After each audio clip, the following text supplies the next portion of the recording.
Poor man like me got the same problem. Thought we were keeping honeybees, but we bees ain't making no honey. We ain't getting no money. So we want to know who the bees working for, who getting all the honey, and who making all of the money. If you got bees who ain't making no honey, you ain't getting no money. What you gonna do but smoke them out? Smoke them out. Smoke them out. Smoke them out. Where is the queen bee? She's still flying all over the place on expensive private jets using taxpayers' money. She in care, cause the hive can't make honey if she in there. She forget that we hire she to make honey, so that we could make money. We wanted to know what the workers doing if we hive have no honey. We started a fire to smoke them out, and now getting attacked by stinging bees who were disguised as honeybees. So we want to know who the bees working for, who getting all the honey, and who making all of the money. If you got bees who ain't making no honey, you ain't getting no money. What you gonna do but smoke them out? Smoke them out.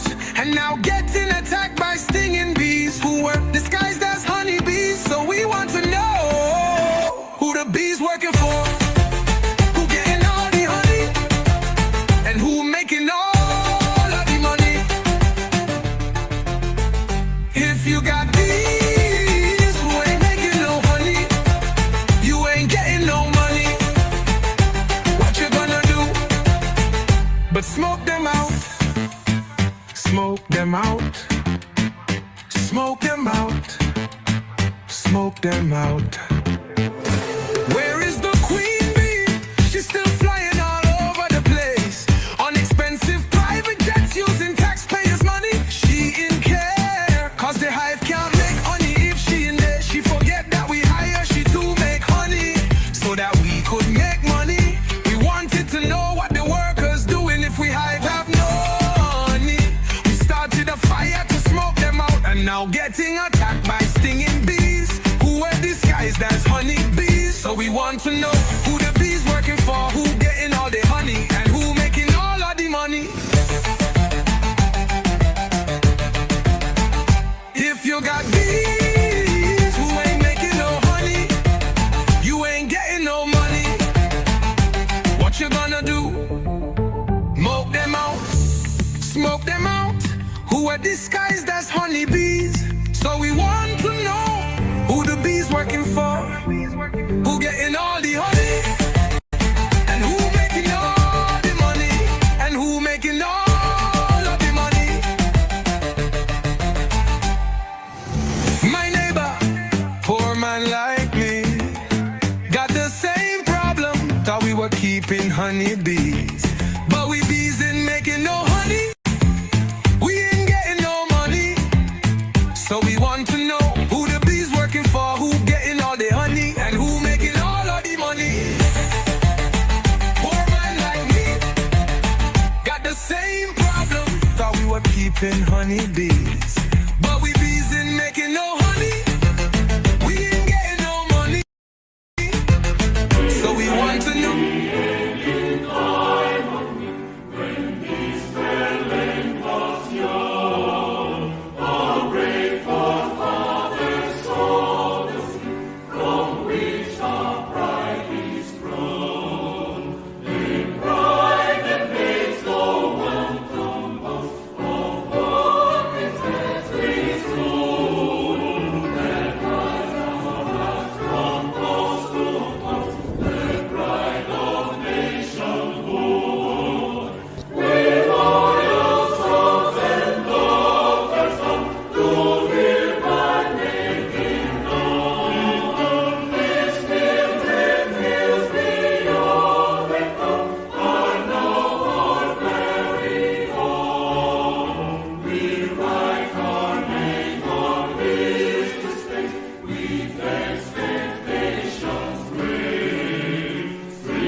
Barbados, we write our names on history's page with expectations great. Oh my goodness. Good evening to everybody.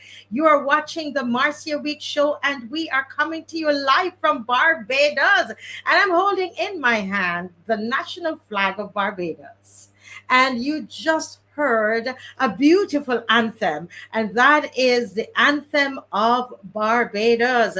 Good evening to everybody. We are excited tonight. We have a great show lined up for you. We're talking about the Bajan dollar under siege, survival, free zones, and the fight for our future. That's what we're talking about, the Bajan dollar under siege. What kind of siege is this? We're talking about everybody wants it. It's under attack. People want it. Everybody coming here. Investments, all kinds of different things. So, guys, we're going to tonight, we're going to go all the way in, because every day the headlines promise us growth, don't they? Economic growth. The headlines promise us investment and opportunity. But beneath those headlines, the average Bajan is asking one simple question: how will I survive? Isn't that true? Tonight we're putting it all together on the table. While the government pushes free movement and shorter pathways to citizenship, many Barbadians can barely find consistent work. Some are hired for 3 days a week. I've spoken to so many people who are hired 3 or 4 days a week, others for 4 months a year. Can you imagine you're on contract work for only 4 months a year? And they're including you as being employed when they're determining the employment rate.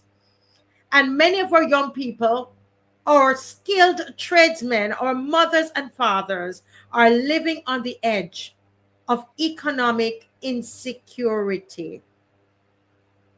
Not sure, because they're not full-time employees. Those who try to make it on their own, the taxi drivers, the small car for hire owners, who now have to, there's a new levy that is put on them, remember? The vendors, they're being squeezed by new levies, rising costs, and even government-backed competition like Uber that undercuts their survival. And we're going to get into that Uber thing tonight and connect that with some of what's happening on the island and ask some serious questions about corruption.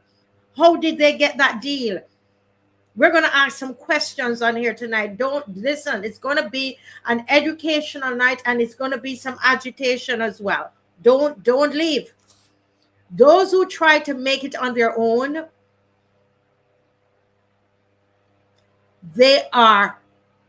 these people are being squeezed by levies and rising costs. And now, as if that weren't enough, our government is learning from Dubai, creating free zones where foreign investors are given land. How can we forget the Old General Hospital? We're going to look at that again tonight. Investors are given exemptions. We're going to look at that document again tonight and review the exemptions that were given to the Afro-Exim Bank. Privileges that ordinary Bajans could never dream of.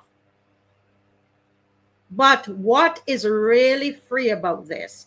Free land for them, but not for us. Tax exemptions for them, but higher taxes for us. We've never been taxed like this before in the history of this country. That's a fact. That's a fact. That's no cap. And nowadays, that's not Pinocchio. That's not Minister of Pinocchio. That's not a Wilfred Abrams. That's what we're going to say. It's not a Wilfred Abrams. This is the truth. tax exemptions to them, but higher taxes to us. Promises of jobs. But what kind of jobs? I think former Senator Crystal Haynes said it best. Jobs to serve, to clean, cook, and maintain while profits fly out of the island. So it's not those big profits, it's not for us. We're going to cook, we're going to serve, we're going to clean, gardening. That's what she was talking about in the Senate when she was thrown out. Bajans are not xenophobic. We are tired, pressured, and concerned about survival. Anybody out there concerned about survival? This is not hatred. It's about wants and needs. Hunger. This is not fair. It is frustration. So tonight we want our leaders to answer the hard questions. Why are we giving away the country piece by piece while our people can't find stable work? Will these free zones that the Prime Minister has promised us make us freer or lock us into economic slavery under a new name? What happens to the Bajan dollar, the Bajan worker, the Bajan dream? We're still dreaming that Bajan dream when everything else becomes free except us. Tonight, we're going to break it all down because the reality is this: loyal opposition, all of Barbados, 280 something thousand of us. This conversation is not about politics.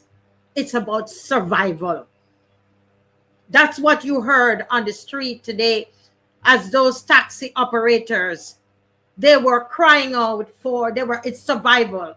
It's one of survival. That's what it is. And that's what this conversation is about. I know they love to tell you this is all about politics, but it's tonight, Teroni, good evening. It's about survival. Hi, Lucinda. Good evening. Hi, Monica Ince, Judy Jilks, Randall, Marva, good night. Angela Burke, don't change the dial, as they would say. Stay on. CG.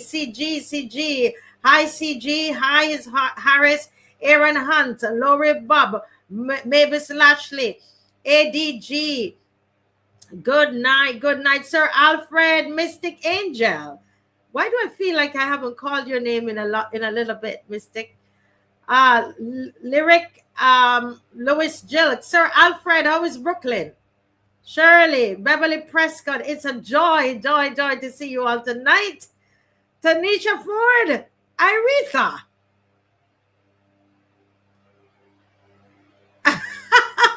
Iretha said, Christmas is coming and she can't buy presents for everyone. M. Gardner, good night. Marcia Miller, M. Gardner, you love this song. We might just be able to play it again for you. Cami, Sharon Innes, I love that song too. I love it. It's well written, isn't it? I love it. It's like a nice piece of poetry. Hey, Cami, good night. Mavis Lashley, good night. Thelma, welcome, Thelma. Andrea Critchlow, Aaron Hunt, Jacqueline Allen. Oh, Lord. Somebody said that new song was amazing. Somebody said most beautiful island in the world. Hello. Thank you, Teroni. Oh, thank you, Mavis. Hi, Aaron. Good night. I don't want to miss anybody. Steve Moore from UK. How you doing, my brother? Monica Ince. We love the diaspora. We need the diaspora to stay working, Steve. Good night, look up. Matthew B. Yes, we're going to talk some good talk tonight. Winnie. Hi, Winnie. Yeah. Marlene, Michael Jilks, the Margaret TV. I know who that is. Thank you for all the prayers. I appreciate it. You and everybody at the church. Janelle Brooms, Joanne, Monica Ince, Sandra, Joanne, Rondal. I think I missed Rondal Bushell. Did I miss anybody else? Oh my goodness. Thank you, Joanne. Oh, somebody said they didn't hear the new song. Yes, we're to pay attention to the weather forecast. Thank you, Edwin Pilgrim. Folks, tonight, as I said, we have a lot that is lined up for you tonight. And we're not wasting any time. We're heading in because this is going to be a session that you are going to be very involved in. I'm hoping that Miss McLean can join me later on. And I did tell Miss Rose Corbin, don't we miss her? I said, Rose, if there's anything that you want to jump in on, I sent her husband the link. Jump in on it, and you jump in and jump off up to But tonight we want to go into this as a family tonight. Okay, we want to go in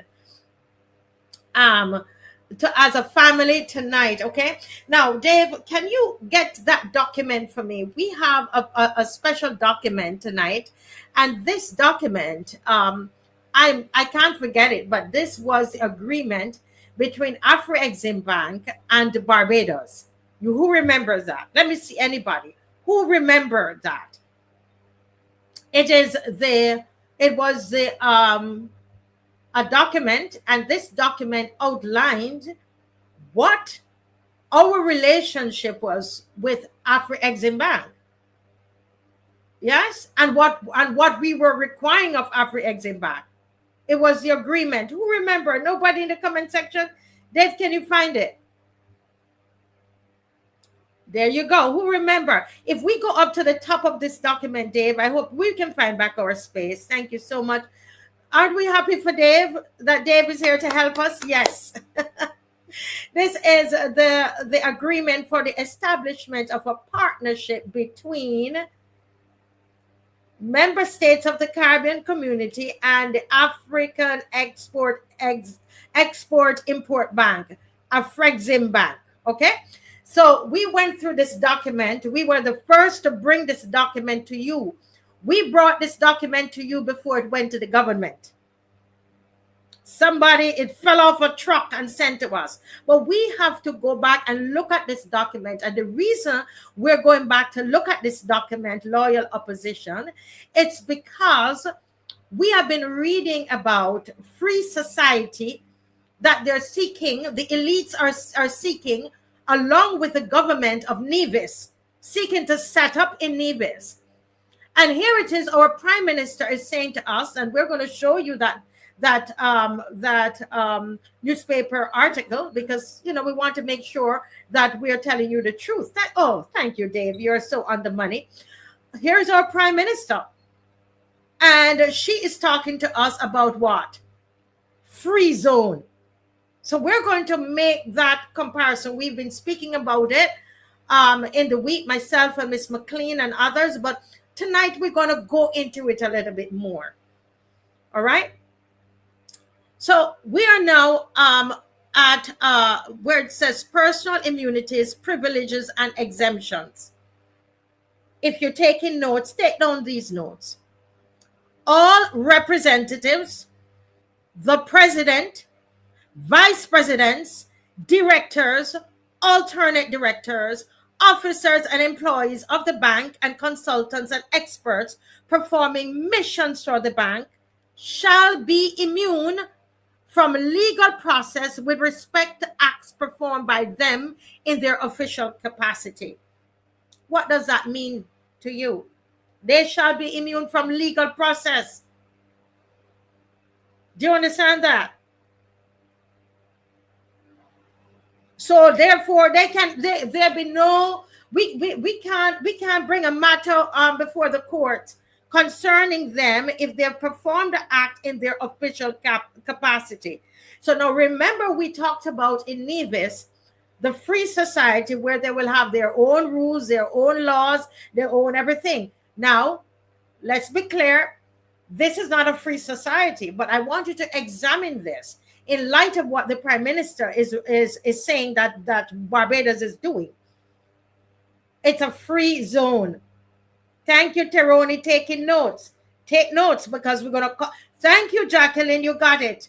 So there is two Barbados. There's the rule of law for us and for them. Okay? This is the same bank that we took up the land that was donated I said donated, not donated, but that we put money together because that was floating around earlier, but we realized the history told us that the people of Barbados put money together and bought that land that was given to the Afro-Exim Bank. Okay, the Afro-Exim Bank was given to them free. Number two, all the workers of the Afro-Exim Bank should be accorded the same immunities from immigration restrictions and alien registration requirements, and not being local nationals shall be accorded the same immunities from national service obligations and the same facilities as regards exchange regulations as accorded by each participating state to representative officials and employees of comparable rank or other states or international organizations. Okay, so these are getting all kinds of immunity. All right, where they are not resident nationals shall be granted the same treatment in respect to traveling facilities as accorded by participating states, representatives, and so on. But there is a section there, Dave, if we go down, I think could be the next page. Back up. Thank you. Right there. Shall be exempt from any form of direct or indirect taxes on salaries.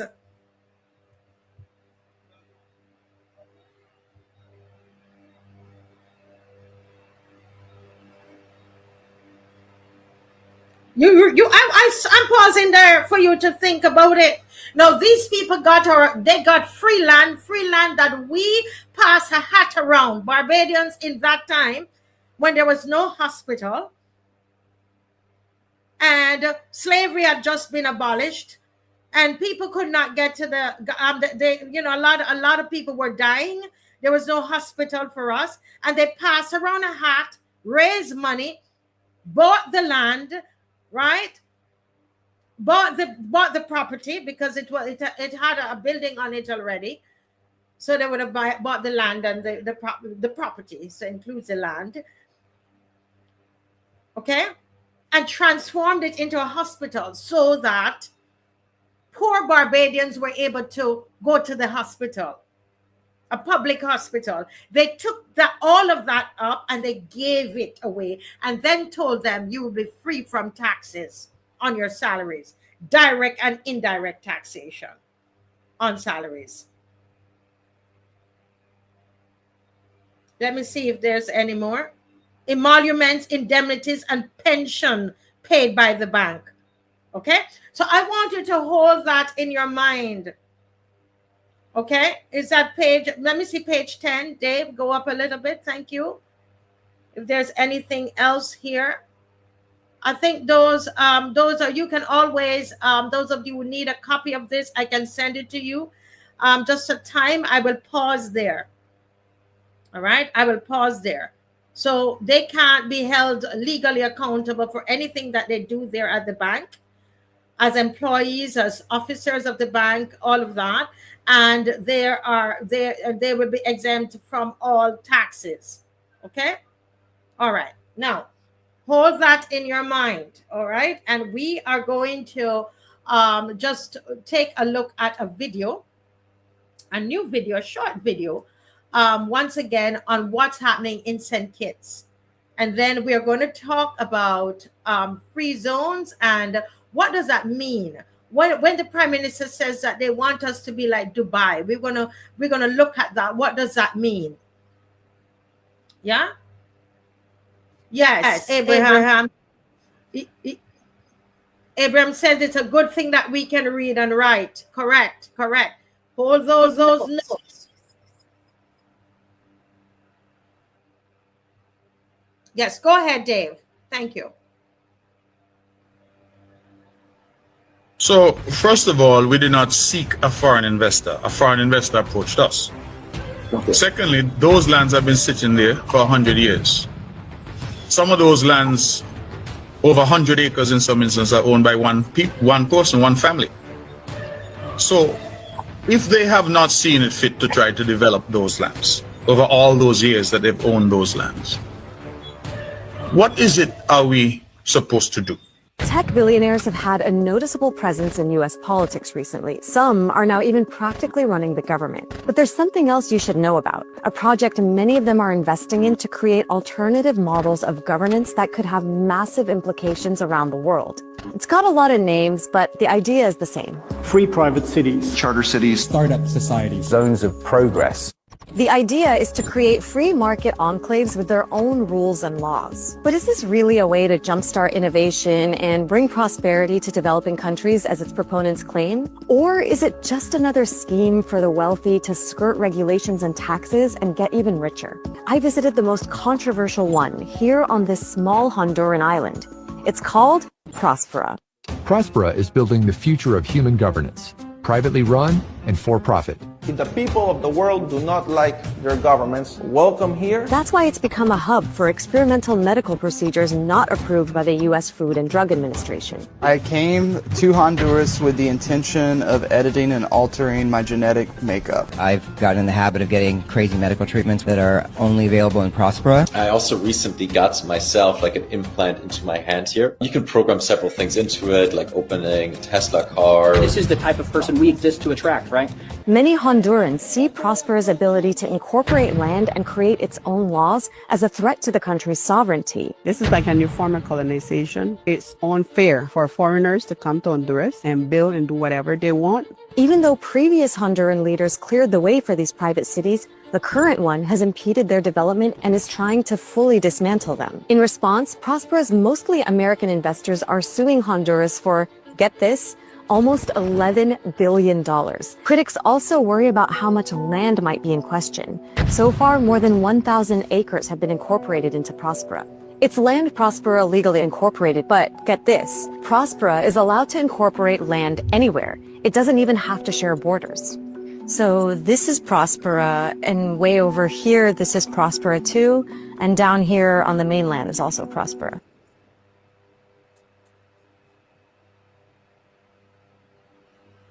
So what does it mean when all that land becomes part of Prospera?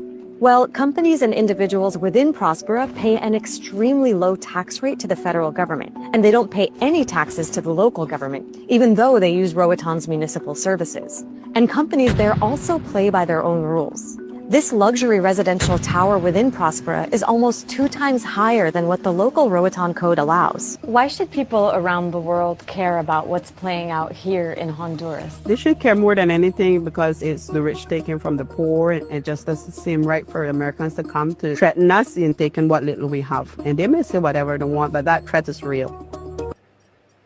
Enough people don't know when the attitude is low life, you know. Wow. Wow.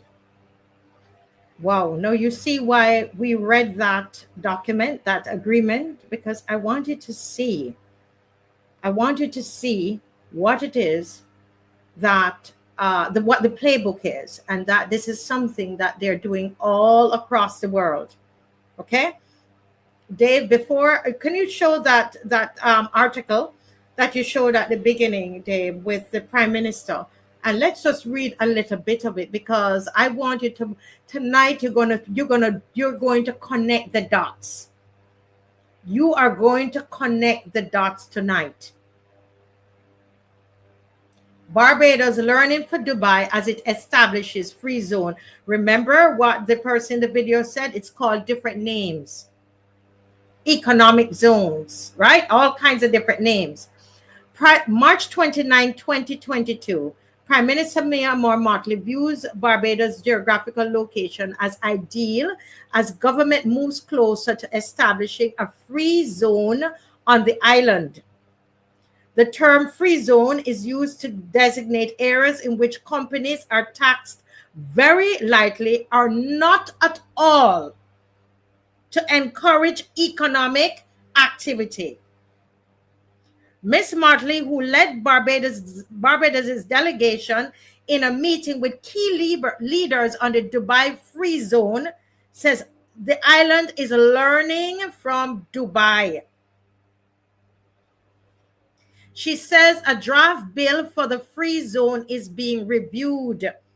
I didn't say that. This is what the Prime Minister has said you can go online and do your search for this. Because some, I know we have some of those bees you're watching and you love to say we're making up stories. Go and read this for yourselves. Look at what the Prime Minister is doing. The Prime Minister of Barbados. I didn't say it. That's what she said. Now, let me just go into my little presentation before Miss McLean comes on. Okay? Now, we would have shown you the proposal by the bank, you know, or the hotel, because at one point it's a bank and then it's a hotel, right? And we see the personal immunities and the tax exemption, so the institution and its office, right? Concessions that many of us, we find alarming, right? At the same time, the government says it's learning from Dubai. We're going to go into that and see what does that mean. Plans for free zones that promise investment and jobs. But free zones in places like Dubai produce huge trade. And serious questions about who actually benefits. Migrant worker conditions, inequality, and types of jobs created. Are Bajans being asked to give up land, tax revenue, and long-term job protection so that the tourists and foreign firms take the lion's share of the gains? These people are not even going to pay tax in here, people. We ask who wins and who ends up at the low-paid service worker. The Prime Minister has publicly said Barbados is learning from Dubai as it moves to establish a domestic free zone. Right?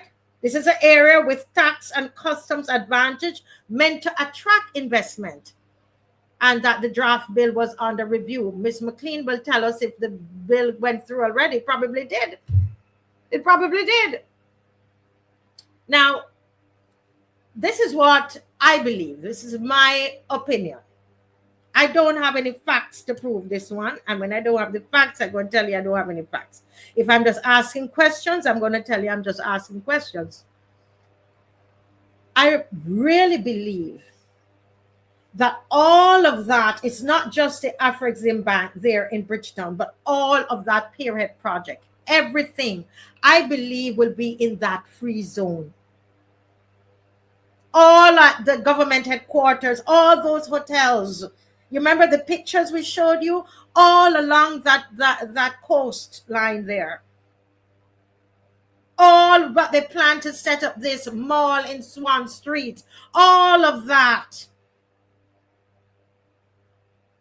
would be a free zone. That's what I believe. It's not just Afrexim Bank.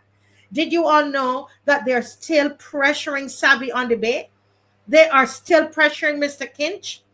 They still want him to force him to sell his land, to basically give back the land to the government the same price he bought it for how many years ago? A forced sale, just what they did with Miss Ram, to take his land. As they took Miss Ram land, I'm sure Miss Ram was paying taxes. They want now to build some kind of connection from the hotel, at the Afrexim Bank. I'm being told, it's being reported that they're going to build something for the tourists to walk over to go to the beach. So they don't want Mr. Savvy on the Bay there. All of that is for apparently it's been reported it is for the Afrexim Bank / hotel. So internationally, Dubai's free zone model produced enormous trade and foreign direct investment. That's what it's been proven that it does that. But the important thing is this. It also created a set of social and labor issues. Heavy reliance on migrant labor, documented worker abuses, and inequality and concerns about whether ordinary citizens see proportional benefits. Now, this is what you don't see when you get to Dubai. These dynamics are vital to consider as Barbados shapes its own model. Why should this matter to ordinary Bajans? Tax revenues and public services. Large tax exemptions of foreign projects can erode government revenue that would otherwise support schools. So now they're not paying any revenues. We can use that to support some of our dilapidated schools. Health, what about the QEH? That is just a stone's throw from there. Social programs. Do we have to look at job versus job quality? Free zones often create jobs because we're hearing jobs are going to come. But as former Senator Crystal Haynes says, many are services, hospitality, low paid or temporary jobs. That's what we are worth to them. The kinds of jobs matters. Will Bajans get high value, stable employment, or mainly service roles like cleaning, cooking, and groundskeeping?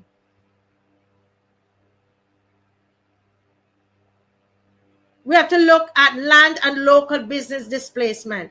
Land given cheaply or free of cost to large investors can squeeze small business owners and reduce space for locally owned enterprises.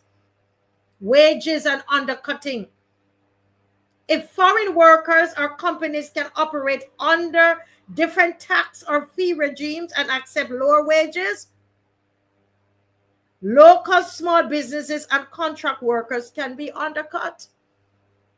That's what we've been discussing all week.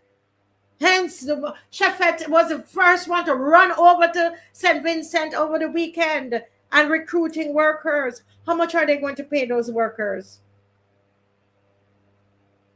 When they are ready to build the hotel or the Afrexim Bank, how much are they going to pay the people who are working there? Are they going to even use Barbadians? Or we're going to notice, like all the other work sites, construction sites, we see Indian and Chinese and people from Jamaica and Guyana and all about. What about the social and cultural effects? Rapid tourism, real estate growth can change communities' character. They can put that can put a strain on housing, raise costs, and shift local priorities towards serving visitors rather than residents. What about the human rights and exploitation risk? And we're going to look a little bit more of that when we look at Dubai. Global reporting, based on what I found today, shows that migrant worker abuses and trafficking, human trafficking. What were we downgraded for, Barbados? Write it in the comment section.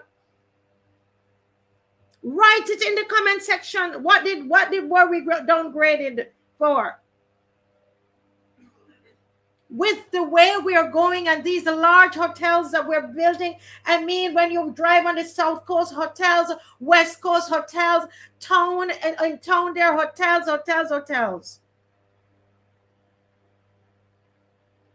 Human rights and exploitation risk. They now open the borders. Migrant worker abuse. These are the risks. Human trafficking, sex exploitation risk.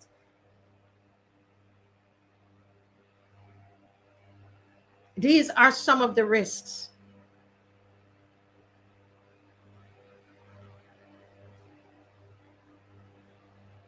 Remember that draft agreement grants the bank and its officers immunities and a broad exemption from taxation on property, income, and transactions.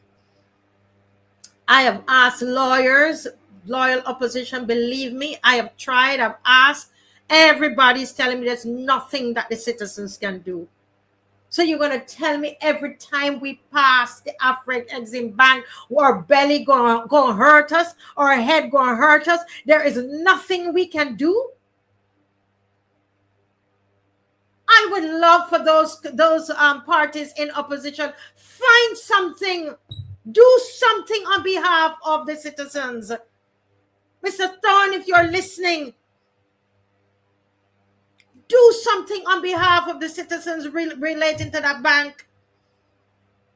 What about Lynette Eastman? You're a lawyer. I can't even bear to pass a place and see the sign on it, knowing that they gave it away and then giving them tax exemption. Can't we even remove that? Government says it's learning from Dubai free zone model and it's reviewing a draft free zone bill. Remember, Dubai free zones, though they produce lots of jobs, but international investigations have also highlighted worker abuse and inequalities, trafficking, human trafficking, sex trafficking, all of those things.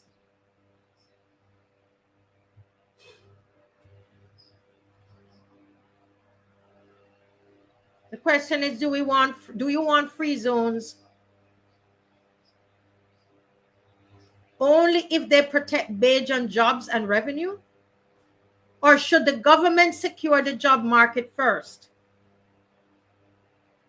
Should the government secure the job market first?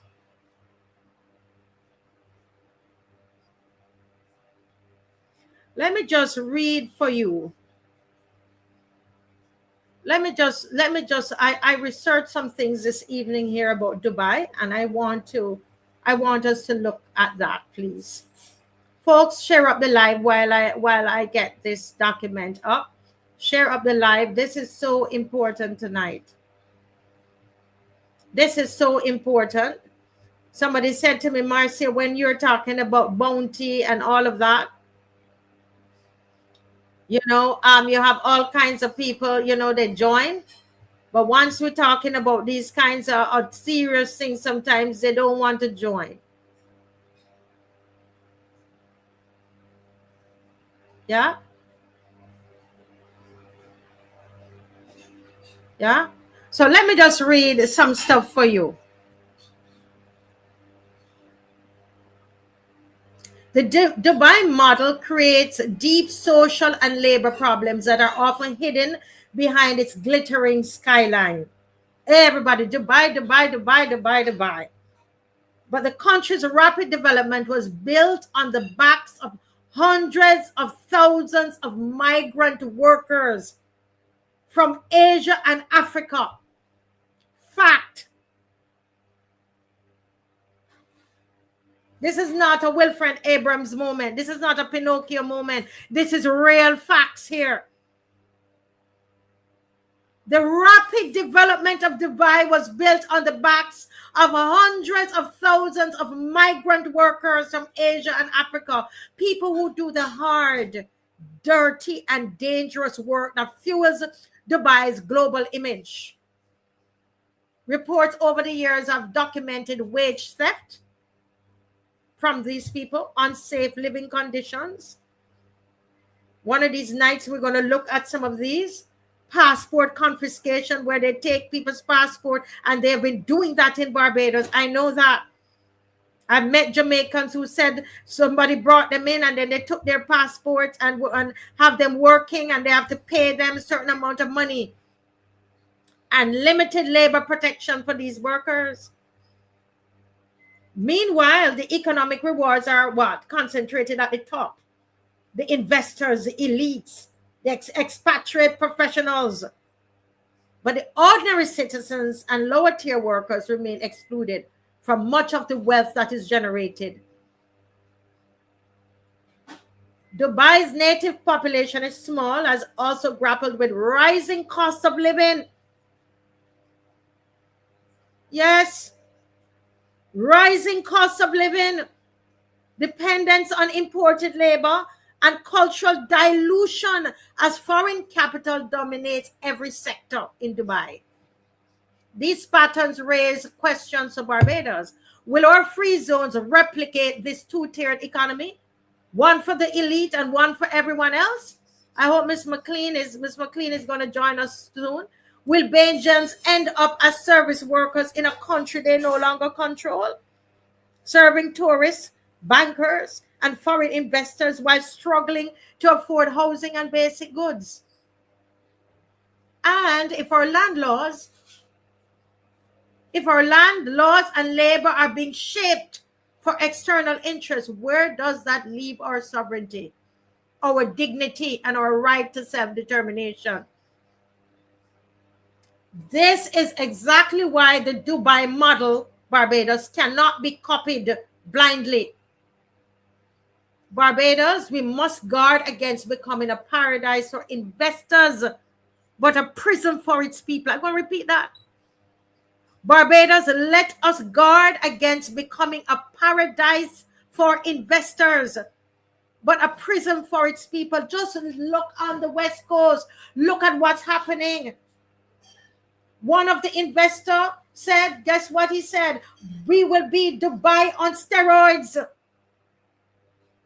That's what we're told. So multiply this many times. Was he exaggerating? Or is that what he means? The Prime Minister said, we're learning from Dubai. She took a plane load of people up there. I think it was 80-something people. Miss McLean can correct me when I come on. The last thing I'll say about this, I want you to connect these dots. Connect these dots, please. What is this bigger picture? This evening I was in the kitchen cooking and I started to just think about this.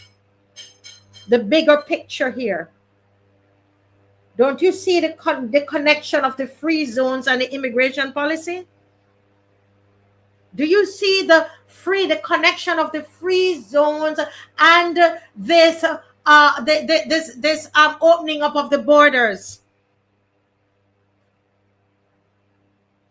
What I found is that free zones need labor, cheap, flexible labor. And I remembered going to where they had the fire over there, Nelson Street and Wellington Street. And the young men said, and they were so angry, they said if they expect them to work for little or nothing on those, to build those hotels, they would rather starve. They're not stupid. They knew what was going to happen. That they will build it on the backs of our black people in this country, our black young men and women, to carry mortar and bricks like slaves. Around the world, free zones and special economic zones are built on the promise of low cost and easy labor mobility. That is the jobs they're promising everybody. Investors want to move fast, and so they hire workers willing to accept lower wages, long hours, and fewer benefits. That's how these zones attract global corporations. They promise them what? Cheap labor. Local labor may not be enough or may refuse poor conditions. So guess what? Open the borders. In small islands like Barbados, the local population is limited and increasingly educated. Many Bajans will not accept the types of wages or conditions that are typical of service construction jobs in these developments. So guess what? Governments often liberalize immigration laws to bring in foreign workers, often under the argument of meeting labor demand. Yes. So our free movement and the fast-track citizenship will make it easier to fill those jobs. When you look at the new immigration, free movement, and citizenship bills, they make it easier for non-nationals to enter, to work, and essentially settle in Barbados. While this is being sold as regional integration, or economic growth. It can also serve the interest of investors who want a larger, cheaper labor pool. Put it together, guys. Connect the dots, not necessarily to empower Caribbean unity, but to cut costs. So who really benefits? If the locals are sidelined from ownership and leadership, and if the new jobs are low-wage service roles, the profits will flow where? Outward to investors, the banks, and external corporations, while Bajans are going to bear the cost of higher cost of living, increased housing competition, job insecurity and wage pressure, cultural dilution, and social fragmentation. Guys, this is what the Prime Minister of Barbados is actually proposing in this free zone. She said it out of her own mouth. This is what is being proposed. And today I spent most of the day sitting down, reading and writing. And I wanted to share that with you guys. Share up the live. Share up the live. Miss McLean, are you ready? Good night, Miss McLean. Welcome to the Hi, how are you? I am great. And I'm sure you were listening. And if you have any comments or any thoughts that you want to share, any whatever comes to mind and you want to share, go right ahead, please. Well, let me talk a little bit about Dubai, because everybody has Dubai on their lips, and you know they want Dubaiification. That's a term they even use, and free zones. Now, the first thing, my biggest concern with the Prime Minister of Barbados, the Premier of Nevis, etc., they have not spelled out. Certainly, when I listened to Premier Brantley, and I was actually, while I was listening to you, I was reading about what is being said, what has been said about free zones in Barbados. We refer to Dubai. You have highlighted some of the very serious problems that Dubai faces. But let me also say that Dubai is part of the UAE, United Arab Emirates. Is one of the, and there are several emirates. It is like a city within a country. The country is the UAE. Dubai is one of them. And Dubai is the one that we hear a lot about. Those people who are into cricket would hear about Sharjah, because, you know, that's where cricket matches are played and so on. But a bit of information that's useful. In this year, the population in Dubai is supposed to be about 4 million. 92%, Marcia, are migrant workers, are migrants, non-nationals. And we don't have a lot of time to go in it, but I suggest that people who are interested in this go and find out, you know, the situation with migrant workers, because the ironic thing about Dubai, or the contradiction, and I've been there, so I have been able to see, you know, is that the conditions under which a lot of migrant workers were, as you mentioned, those conditions are by and large not good. You hear about workers in labor camps. Now, when you go to Dubai and you see the extreme, the Burj Khalifa, for example, you go into their malls and you see this. I mean, I call it over the top. But who constructs these buildings? Who works in the hotels? You know, who works as domestics and so on? And what are the conditions? One of the things that I realized, I was looking at some of the issues that are raised on an ongoing basis. The living conditions are often challenged for many workers, especially the lower skilled workers. The working conditions, people are offered salaries and then they are often not paid what was promised, or they're not paid in a timely manner, and so on. So part of the problem is that you have a country, and Dubai being one of the Emirates in that part of that country, that is extremely prosperous, but the prosperity is for the citizens, the nationals, and you don't become a citizen. You get to work and then you go back, or you're sent back to your country, and you can go through all of those things. I came across an interesting comment, because we are talking about the situation of these free zones, etc., and the promise of free zones in Barbados, and I would say the promise of something in Nevis, because we're hearing a free city, and then we hear about a free zone, which are not the same thing. But here's a description of the model of development in Dubai and what's happened. It is described as a salad bowl and not a melting pot. Does that mean anything to you? Basically, what they're saying is, you have, in the case of a salad bowl, if it's a fruit salad, all of these different fruits in there, or vegetables, but they don't come together. A melting pot, on the other hand, if you're cooking a pot of soup, you put those ingredients in, but when you're finished, they come together. There's integration. And that is it, because there's significant contrast between, as I mentioned, workers and so on in labor camps. And to me, a labor camp, and I've seen pictures, I've seen stories of Africans who have gone there to work, but a lot of the workers you see there are, as you said, India, Pakistan, Philippines, Malaysia, etc.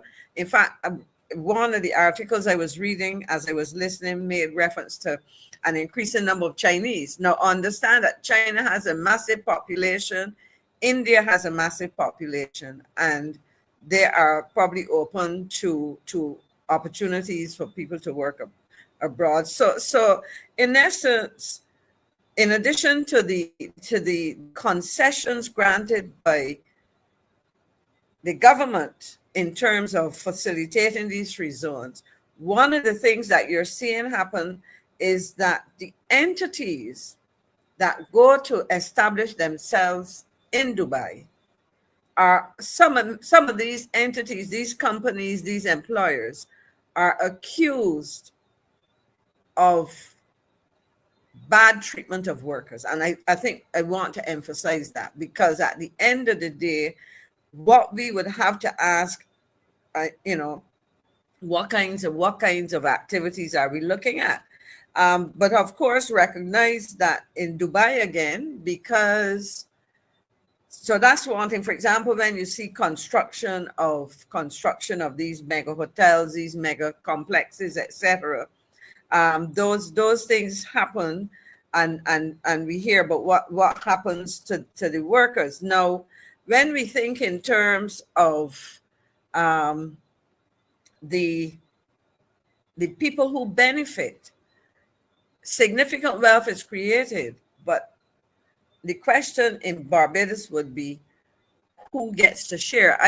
If you check, you would, one of the comments made, and I will say this, I had the opportunity as foreign minister, along with some of my CARICOM colleagues, to meet the ruler of Dubai. And he emphasized, and in fact, I will show you here, this is a book that he gave each of us a copy. It's called Flashes of Thought. It is inspired by a dialogue of the government. They had a government summit and so on, talking about the development. But what the Sheikh is saying here is Mohammed bin Rashid Al Maktoum is the name. He said that the development ultimately is to benefit the population. So the population is small. Remember that I said that in the case of Dubai, it is about 4 million people in 2025, but 92% were expatriates.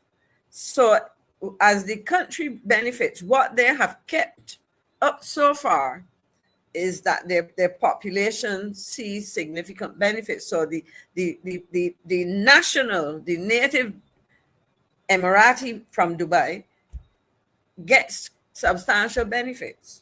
The question is, what are the governments of CARICOM who are pushing this proposal to us? And the kind of benefits will be a function of the activities that take place in the free zone. The condition, in other words, what are we inviting or encouraging? What strategies are we using or to attract what kind? Let me put it simply: what kind of businesses can we anticipate in a free zone? We do not know. So I would say to the Prime Minister of Barbados, because I would read this for you. I took time to copy it out. According to the World Free Zones Organization latest Free Zones news, 4 years ago, November 23rd, it reported Barbados free zone coming. And I took the quote: Barbados will soon have laws that allow for establishment of a free zone on the island. Prime Minister Mia Mottley recently gave this indication as she pointed to the need for greater direct foreign investment in a range of industries and sectors in the Barbados economy. It was also reported in the Barbados Today on November the 11th, 2021, and on a CBC story on September 2nd, 2021. Now, I cannot recall if legislation was presented. I was trying to find it and I would keep searching. But you see, my concern, Marcia, is that 4 years ago, November 23rd, we're just short of that date. 4 years ago, the Prime Minister is reported to have made these comments. Can the average Barbadian share anything about what they might have heard about this? I asked you, but I know the answer. I asked myself, I know the answer. I have heard the word. Go ahead. You're muted, Marcia. I was saying, let me see if anybody has responded to that question.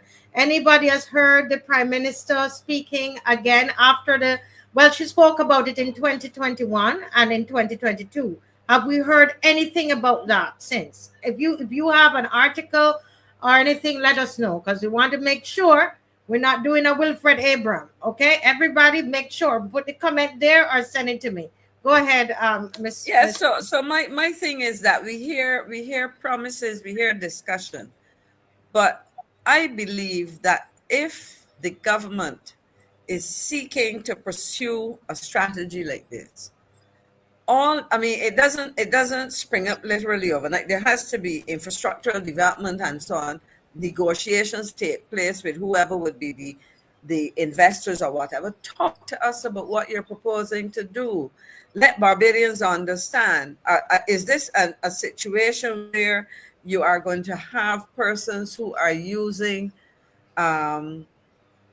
methodologies that would create employment for young scientists, young university graduates? The international business sector in Barbados, for example, for many years would have created decent jobs for Barbadians, for accountants, for attorneys, for persons involved in certain managerial type levels and so on. And we saw that the sector was able to generate significant jobs in terms of the kind of income that and salaries that people earn, the kind of technical and academic skills that were required. What are we proposing? In fact, Marcia, having raised that, I want to ask the question whether the international business sector, where are we now? You used to get reports, you would hear about the level of tax contribution the sector made. It was the single largest contributor to corporate taxes, if I remember correctly. We don't hear that anymore. We don't hear any reports. So we're hearing of getting to do something like Dubai, but what exactly? My concern is that decisions are being taken, and you raised an important question when you said, is the Frixin Bank project a hotel? Or, what exactly, because we know concessions have been given, but what exactly will be the essential nature of that initiative? Anybody who reads would see that this bank does certain kinds of financing, certain kinds of projects on the continent. But what is happening in Barbados? What have we done? What can we expect? What can we expect as citizens? So I think that in all of this discussion, and I would say heads because we have been exposed to Barbadians have had a chance to hear from some Nevisians, and we had a chance to hear Premier Brantley himself, though briefly in the clip that you shared. What are they promising these people? Who are these people that they're making promises to?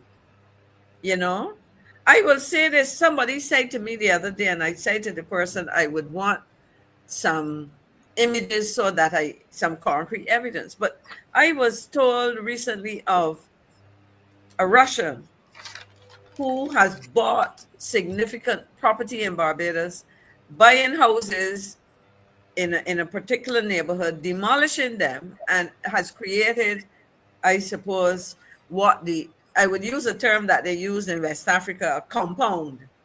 Hold a minute. Is this the same one from St. James? Yes. Yes, I've heard. Central St. James. Yes, and we have people in the community, St. James community. They have spoken to me about it. Several persons. And we don't know what these people are doing. So Marcia, for me, I think that there are a lot of question marks. And I suppose what we will hear from the government is to say, but we consult. But I made the point today, I happen to have called into brass tacks today to say that consultation is important, but consultation before the fact, not after the fact. And in the case of the legislation, we should be given inputs in the same way if we're talking about promoting or pursuing a particular development strategy, in this case, free zones. Come and say to the people, there are free zones and free zones. They can be described as this. We have seen them operate like this in one particular jurisdiction or particular region, but this is what we are contemplating. This is what the government will approve for Barbados. This is what is appropriate within the context of this situation here. Because as much as we want to use the word Dubai and Barbados are two very different countries in two very different regions, different states. When Dubai started to develop, as one writer described it, the description was, it described it as a late developing state.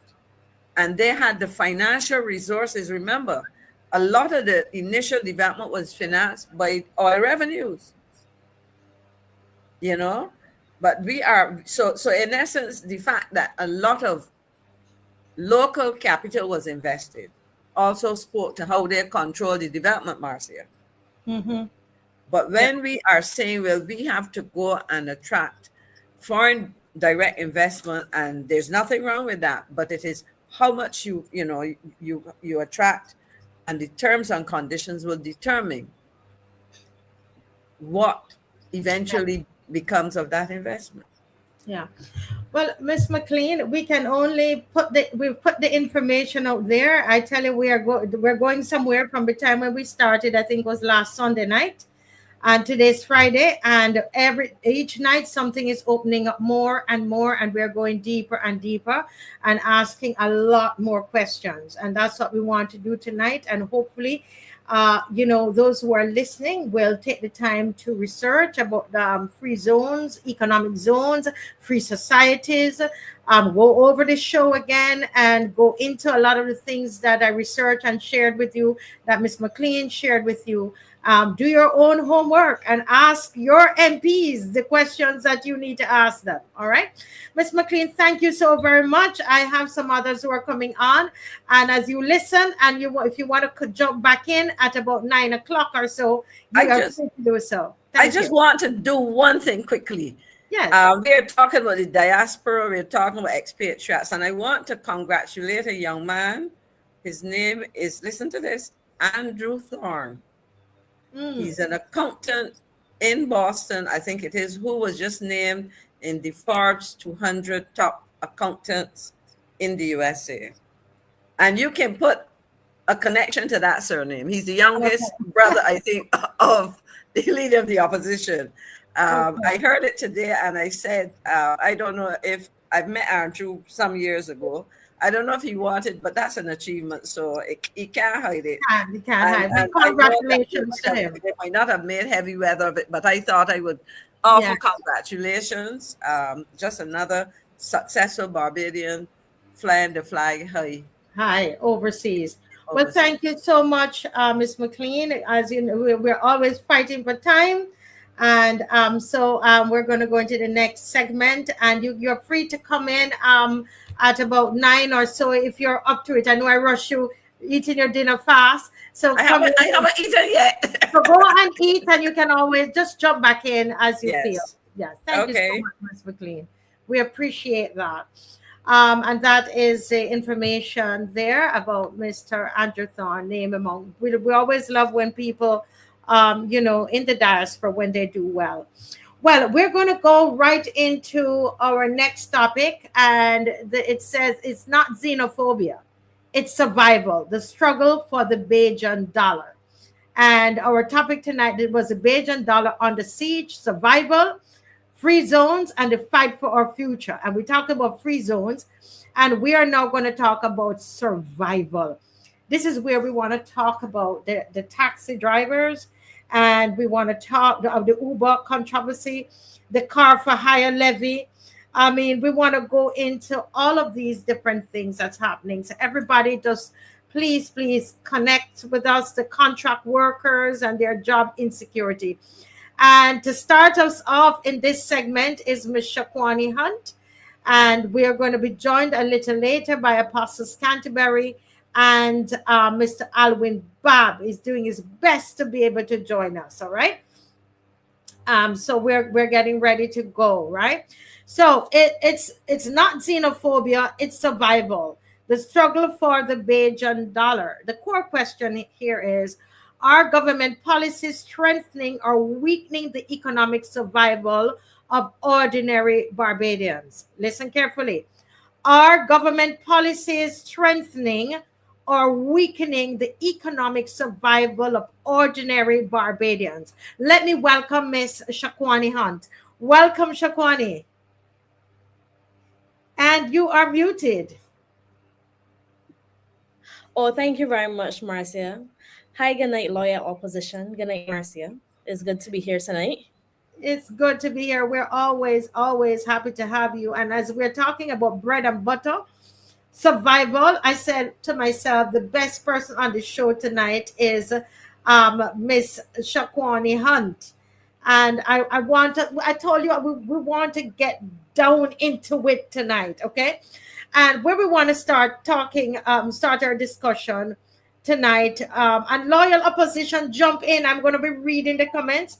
Shaquani, you will help me to read these comments before as Mr. Alwyn Bob is coming in, and also Apostle Canterbury. But we want to start at the contract work and job insecurity. I started off at the top of the show, Shaquani, and I talked about the fact that there are lots of Barbadians, many Barbadians who are working part-time, right? They're working three days a week. They're working 4 months for the year. They have a contract. Let's say I heard about some school meal workers. Contract is only 4 months a year, So you're going to get a lot of job insecurity, right? And for a lot of these people, it means these short-term contracts, they mean no pension, no job stability, and limited vacation or health benefits. How do you think this whole thing with the contract workers affecting how we are receiving this idea of the immigration bill and the citizen bill and the free movement bill and all of that? How do you think Barbadians are seeing this through this lens here of contract work and job insecurity? Marcia, is affecting them greatly. A lot of persons, I don't think they understand that when you are a contract worker or when you're working like this, basic things you can't get. So you can't get a small loan. because you're considered as a temporary worker. Mm. No matter if you've been in the job 10 years, 14 years, 5 years, you can't get a loan because you're considered to be a temporary worker and they is not like a full-time job. So with that, no matter how much money you're making, you still can't get a loan if you're working for somebody, if you're like a contract worker. They say as you do not have a permanent or full-time job. Mm-hmm.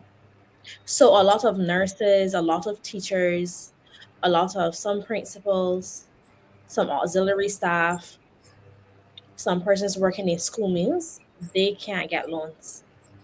So even though they've been in the industry for a long time, they can't do like small repairs on their houses. They might can't get a student loan for their child. Some of those things are really difficult for them because they want to help themselves, but they can't. They don't know how to get out of the contract, like being a contract worker, being a temporary worker, because for them it's a full-time job. They don't think they're going to leave.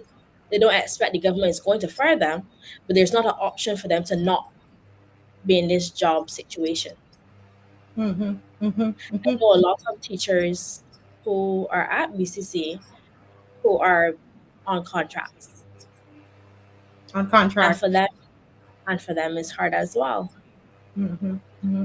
So what Think we're looking at here is, no, in terms of their pension, there's no, for because you're on contract work, and one of the things that we learned through Mr. Strickland, who I was trying to get on here tonight, he was saying, well, they're not going to pay into the NIS, you Mhm. know. But we want to focus tonight on the points you're making, though, that there is absolutely no stability for the contract worker. So when the contract worker hears that we will now have an influx of migrant workers, what do you think their response is going to be, Shagwani? Am I going to lose my job? Am I going to get less hours? How is this going to impact me?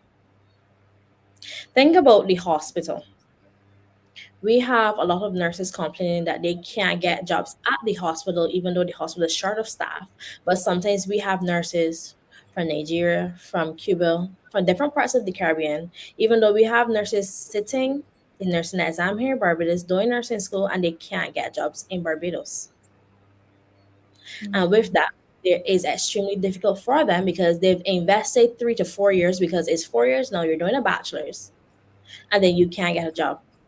I do know some young men who did not pass their regional exam but passed BCC. And because they failed 3 times, because it's marked on the scale, they were never able to get into nursing to practice here in Barbados. They just end up having to do something else. So even though they spent 4 years at BCC, they can't practice in Barbados because they never passed regional exam. Yeah. So it's You like know, we're creating a difficult situation for a lot of Barbadians, while persons who didn't study in Barbados, they might not have their regional exam qualification, but they can practice here in Barbados. It's like a double-edged sword for persons. It feels like they're being unheard. correct, correct, correct. I want to go to the audience and ask the audience, those of you who are watching, do you know anybody on contract work? Because that to me, just listening from where I sit in the same chair in the days, it's like a little office, and people are calling and that calling in, and there are lots of people who are on contract work, and the job insecurity is just real, and it's that's what's keeping them scared about this immigration bill, the free movement bill. And I'm not sure what part of it the prime minister and those 28 of them, they can't understand. CG is saying she know enough. Anybody else?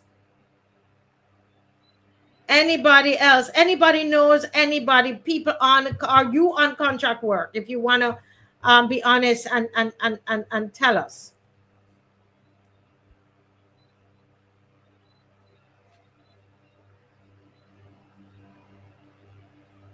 Nobody else? Only CG knows them, and myself and Shakwani.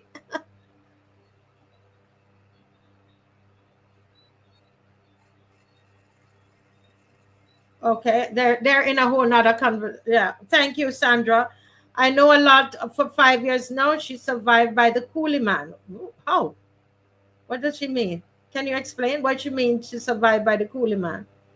Or we should. I Marcia, know that that's a derogatory term. We should not be saying that. What does she mean? Explain. um, well, for example, my grandmother built her entire house from a gentleman who used to come around to our neighborhood and sell different things, curtains, everything, even material they will sell. Right. Okay. Dave said coolie man is not a derogatory word. I thought it was. I was told that. So if it is, right, okay. So you're saying that your grandmother built her house from the coolie man. Yes. And the principle of that is that you buy the things on credit and pay for it a little at a time. Yes.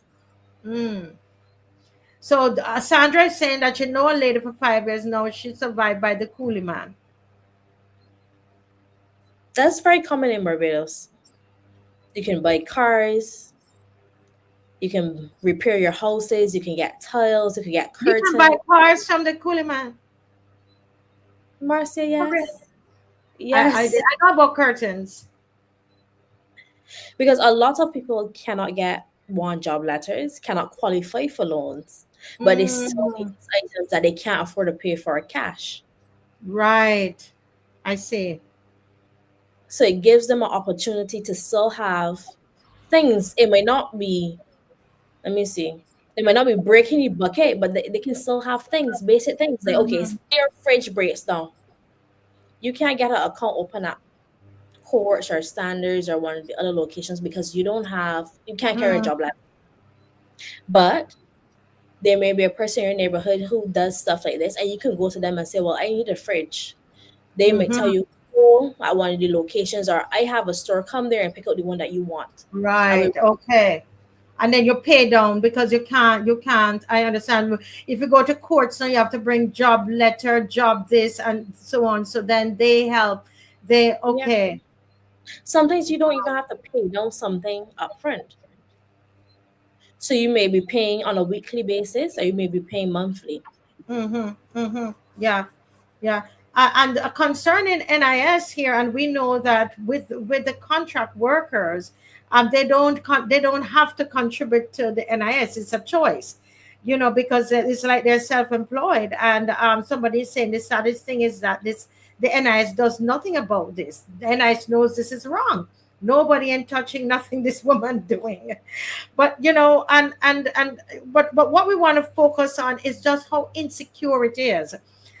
For a lot of people, and hopefully those from the government who are watching will understand that it's not that Bajans don't like people from people coming in. It is that they feel insecure in their jobs, right, Shakwani? Yes, that is what it is. If persons living in Barbados can go to work, feel confident, and request job letters at will, get all the benefits that will help them survive without having to worry, without having to feel ashamed, without having to ask their parents, because some people still have to ask their parents in their 50s for assistance. If they didn't have to do that, they wouldn't be afraid. I talked to a nurse last week, Saturday. Yeah. And she spoke about how little she is paid, how many hours she works. There's no overtime, but she loves her job. She even specializes. She works for the government. She's not paid any additional money for her specialty, and she's not paid any additional money for her overtime. But she wouldn't change her job for nothing in the world because she loves it. She does it because she loves it. Wow. But the reality is that people cannot pay bills with love. If we could, oh gosh, we would be rich. Be rich. That is true. That is true. The government is asking us to execute a lot with a lot of nothing. And it's impossible. And Barbadians can only handle this pressure for so long. What will they do? We constantly speak about mental health, but this is going to be a serious issue. People cannot handle the pressure being put on them from the government. Shakwani, stay on that point right there, because that's something that I had in my notes about the strain.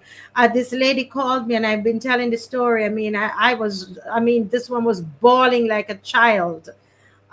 She was on contract work, and that's it. The contract is up. She still have her child, educated woman, working in government, and it's a mental health strain. And so when they hear about these workers coming in, then they start to get nervous, right? But continue on that point about mental health, Shakwani. Think about it this way. Imagine you have a household where you have children, you have to support them, but your fridge, stove, and I don't know, maybe your microwave all stop working within the same week. You don't have no extra income. Your hours were cut. Even though you Mhm. got the increase from government, you're now working less hours. You say you can get a court account, but you need a job letter. Mhm. Maybe you got one, but then they tell you don't qualify for it. You have too many loans already. You can't afford to pay a new one, but you still need all of these things. What do they think people will do? Hmm. They still need a fridge to put stuff in. They still need a stove to cut stuff on. They still, maybe some people may say a microwave is a luxury, but that may be a luxury that people may want. People always talk about wants and needs, but sometimes wants are needs. Think about if you didn't have something that you may consider a want, and it makes your life so much easier. I know a lot of nurses who tell me they want to work at other locations outside of, let's say, maybe the hospital or the clinic. But to Mhm. do that, they need to request permission to work at someplace else. Yeah. Some of them feel uncomfortable about that because they do not want to disclose where they may be working, and they feel like it is somebody prying into their lifestyle. They said if they were making enough money, they wouldn't have to, or they wouldn't want to work on their off days. But it's so hard. Imagine you study for 4 years, you paid all of your money, you finally got your dream job, and then after NAS, you're only making roughly $2,700 a month. You Can't have make it. children, you have a car, you want to get a mortgage. Anybody who's on this life who's ever think about owning anything in their life, they know that that is not enough money. They will not get approved.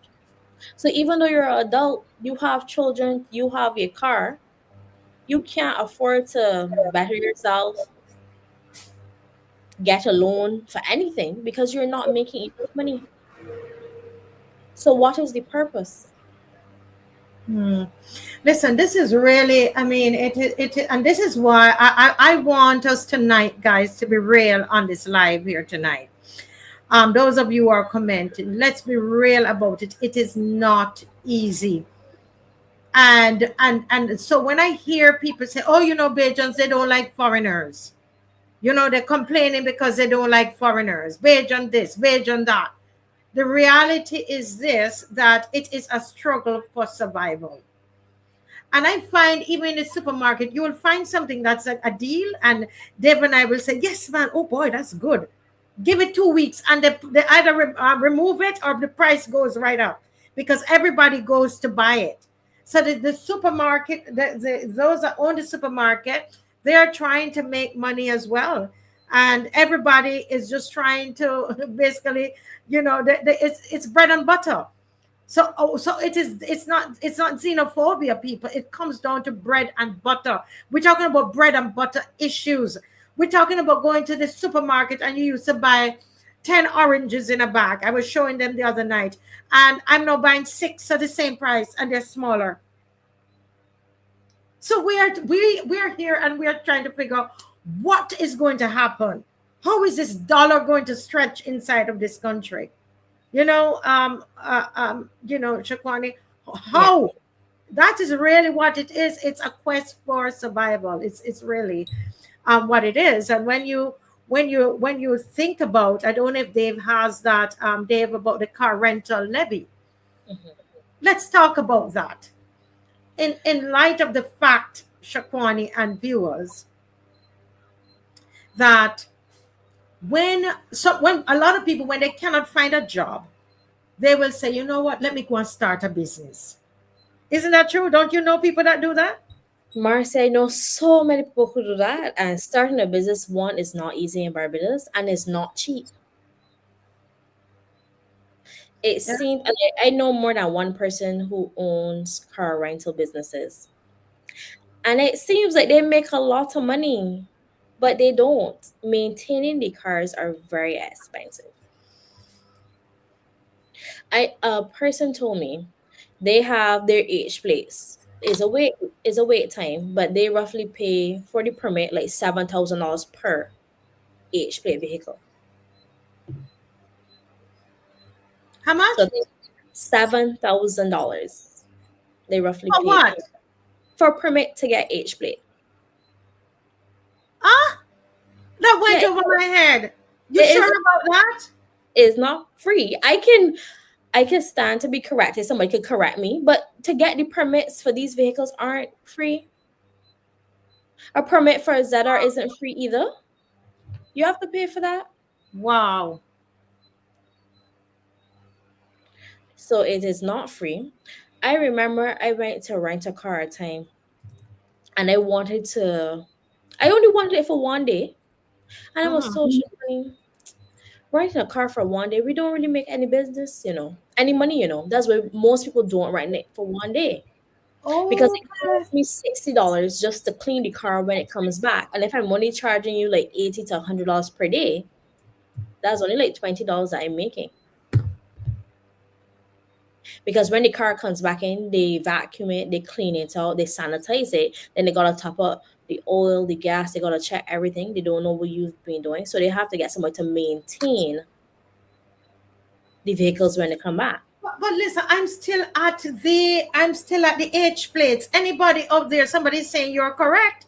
Shakwani, you said $7,000 to get that H plate? So let's put what we're talking about in context again, Barbadians, because we're talking about this whole thing about xenophobia, where they're saying that is what Barbados is doing.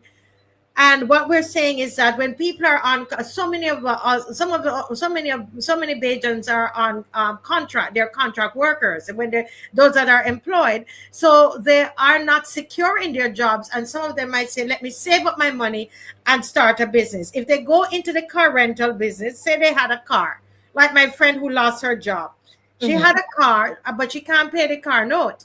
So now she's saying, "Okay, let me go into the car rental business." You're telling me that it's $7,000 for the plate, the H plate? Yes. And then you have, Justin is saying, you have the car insurance? Yes, which is more expensive once they know that you are doing like car rentals. Wow. And now they're putting a levy. Dave, use the other article, Dave, that's in the WhatsApp. Check your WhatsApp. Wow. So it's $7,000 per car for the plate. Yes. Oh, Randall is agreeing with you here. Man, I learned something tonight. This is ridiculous. So this is what we're telling people. It's a survival mode we're in Barbados. We're fighting for that dollar. Yes. And so here it is. They go to the top of the article. Where the headline, "A tax on the little guy. Why Barbados' car rental levy misses the mark." And this is what is happening, Shakwani, with our small business owners. Do you remember, Shakwani, the time when small business owners were not renting cars? You remember that? Yes, I remember. There was a time, it's only recently, we now have regular people like you and I renting cars, and they cannot bear to see us eat a food. Wait, Marcia, to see us eat a food. Go ahead. Marcia, I just want to correct something. I messaged somebody who does this, and they told me it's $3,500. So I stand corrected. It's $3,500. Okay, 3,500 Barbados. Yes, per car. Oh, per car. Three guys, and we're correcting ourselves. We're correcting ourselves. It's $3,500 per car to rent to get the plates. Thank you, Shakwani. Thank you. Right? But then you still have the insurance. So Yes. my point I'm making is that all the regulatory fees, the regulation fees are just so high. Then you have the insurance and the upkeep of the car and all of that. And the point I was making as well is that it's only of late you find just the average Barbadian with renting cars, and now here they come, the government's can't happen. Little people cannot make money. You can't make any money. We're gonna put a tax on you, a car rental levy.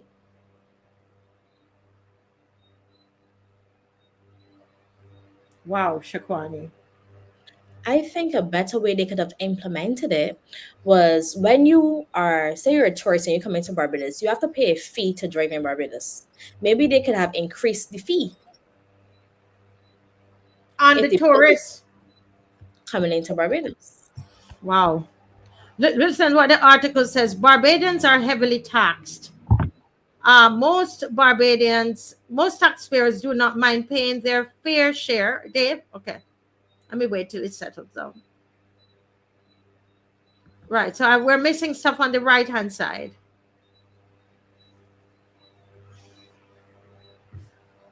Okay.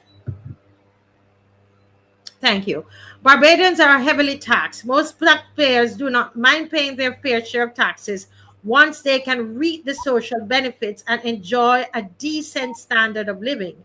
Additionally, the introduction of levies that go towards a national good can be appreciated. The QEH levy, the garbage and sewage tax, write them down. You see how many of them? And the most recent resilience and regeneration levy, added to national insurance payments, are examples of taxpayers contributing to the national good. And I stand to be corrected, but I believe we're the most taxed in the entire Caribbean. The problem emerges when services do not improve. For example, services at QH not improve, evidencing the plethora of complaints daily on calling programs and the lack of improvement in garbage collection around the country. Of late, the consistent imposition of levies has become overbearing, with many Barbadians complaining, and justifiably so, about the current tax regime.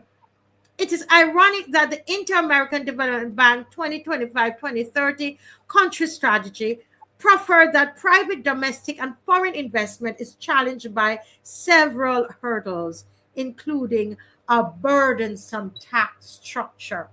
And that, Shakwani, is really eating away at the profits of a lot of entrepreneurs, right? This is why the introduction of a rental car levy, which penalizes visitors and locals alike, is difficult to comprehend. From this month, government is moving forward with the car rental levy, originally scheduled for October 1st. That's a special day, I guess, and now expected to be implemented by October 15th. This levy will replace a visitor permit and will charge $5 per day for a maximum of 7 days, adding up to $35 per rental. While this levy is a sector-specific tourism charge, targeting only vehicle rentals rather than general tourism spend, still represent a disproportionate hit to smaller operators, many of whom are already struggling to recover from the economic pressure of the COVID-19 pandemic. Shakwani.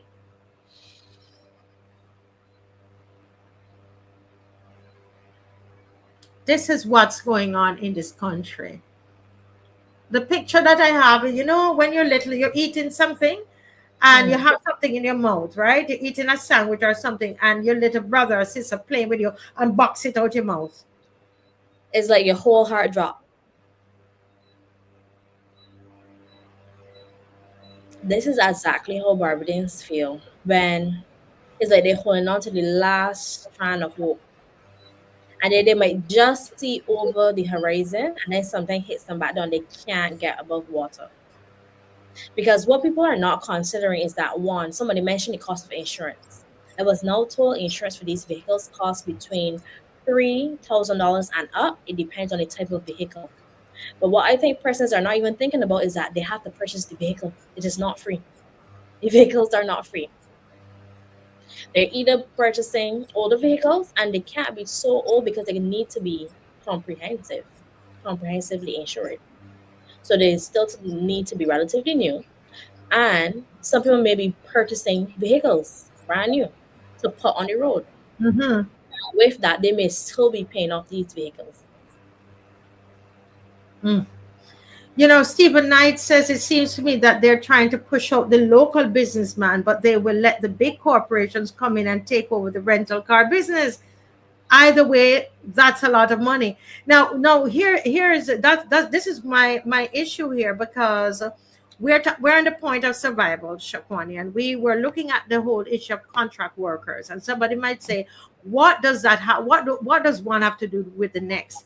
A lot of people, when they are now their contract is up, they still have to take care of their families. They might have a car note they have to pay, insurance. Then they might want to turn to entrepreneurship.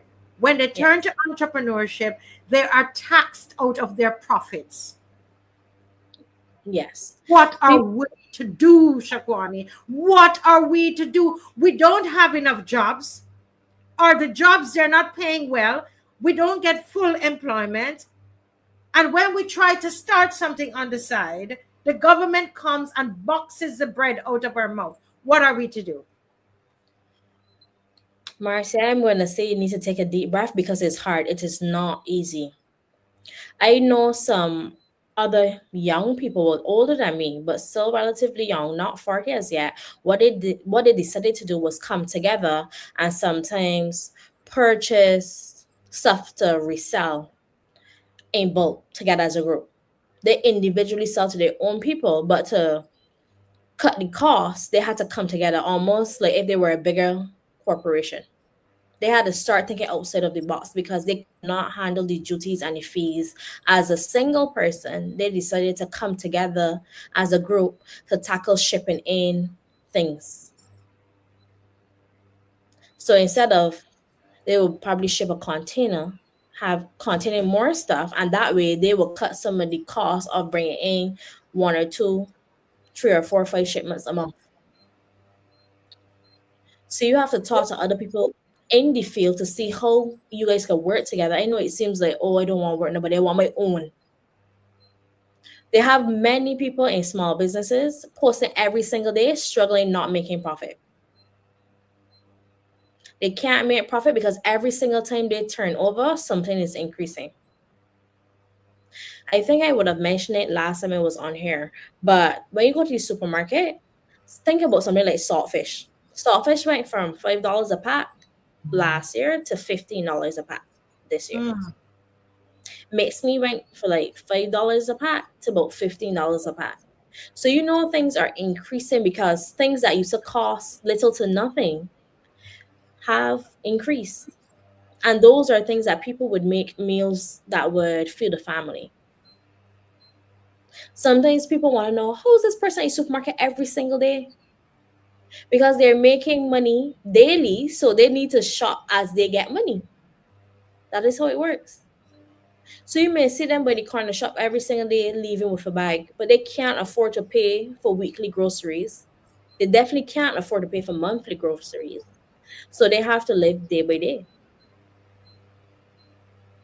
And I know it seems crazy to think that a person is shopping daily in Barbados currently, but a lot of people shop daily. When you look in town on the evening where the lines are for people to get the free meals, a lot of those people have on work clothes that they work at places. It's not like some of them are not homeless. They just don't have any food home. They just can't afford to feed themselves or maybe even their family. Anybody who can go and do it an evening, just go in town and look at the persons in the lines waiting to collect food. from the person sharing it out. Not all the persons in those lines are homeless or are not working. So it's survival. I see Mr. Bob is there and Apostle is getting himself ready there. Good night. But if I can just say something, and somebody was pointing out that it is the tourists that's paying the levy. We're aware of that. But I want to read something here from the article so that people can see how it affects the bottom line, Mr. Bob, of the the owner, the car rental owner. The problem is that small rental firms operate with tighter margins and less pricing power. A levy that adds even a small percentage to their costs can erode profitability. They're often more vulnerable to shifts in visitor behavior, such as tourists opting for bigger brands with bundled rates or more perceived value. These small businesses are also facing challenges from the underground economy, because you have rental on the black market. Individuals who are not legally registered do not pay their taxes but provide vehicle rentals to locals and sometimes visitors at prices net of any taxes or levies. Imagine a modest car rental business based in St. Philip with 10 vehicles, primarily serving budget conscious returning nationals, mid-range tourists. A 5-day rental now carries a $25 levy. If the operator's net profit per booking was previously $40, the levy wipes out more than half of that margin. A price increase risks losing those customers altogether. Meanwhile, a larger resort with hundreds of guests and in-house luxury amenities remains untouched by this levy. And this is why we're saying, Mr. Bob, that this levy is a tax on the little man. And let me hear Mr. Bob jump in on this, because we're talking about survival. We're talking about this thing that they're saying people are xenophobic, right? Because of the open borders and so on. But people really, it's a Bajan dollar. They're struggling. It's a struggle for the Bajan dollar. Your thoughts on that, Mr. Bob? And first, let me say good night to everyone. Good night, Shaquani. Good night to the lawyer opposition. Good night, Marcia. I have been following these developing issues over a period of time, and there's a pattern. I believe, and somehow when you watch this government, you believe that they are launching an attack on the young, small entrepreneurs or the small man to push them into a position where they don't have to depend on them or the bigger enterprises. Look, for instance, when Miss Ram was put out of business, or the property there was compulsory acquired, many people didn't say anything. But that was the start of a particular pattern. They went for the Airbnb workers, Airbnb owners. And now today, we're facing another situation which involves entrepreneurs, the taxi men. So I'm saying to persons in Barbados, you have to watch how this government is operating and where their mode of what they are doing in terms of what their type of economics. It does not embrace the smaller persons. The smaller men on the street is not part of their economic plan, because every bill, every piece of legislation is targeted, and decisions made is targeted at forcing the entrepreneurs and the small man back into dependent on the government. So we have to watch this and we have to make that decision. So some of what we are saying today has been set up already. It's a part of their how they govern. Somebody here saying before Apostle comes in, alert, these increasing taxes and levies are all part of the IMF directives. Selling of coastal lands, backdoor citizenship by investment, and all the others. We have been sold out. She told us she wants money. Barbados, what are we going to do about this? Our backs are against the wall. It's like they say, stick it up, stick it up, stick it up. This is a stick up, Apostle. This is a stick up. This is a stick up. The guns blazing coming at us. It's almost in all of our pockets while one of them have the guns pointing at us. all directions. Apostle, they're opening up our pockets. The pockets all open.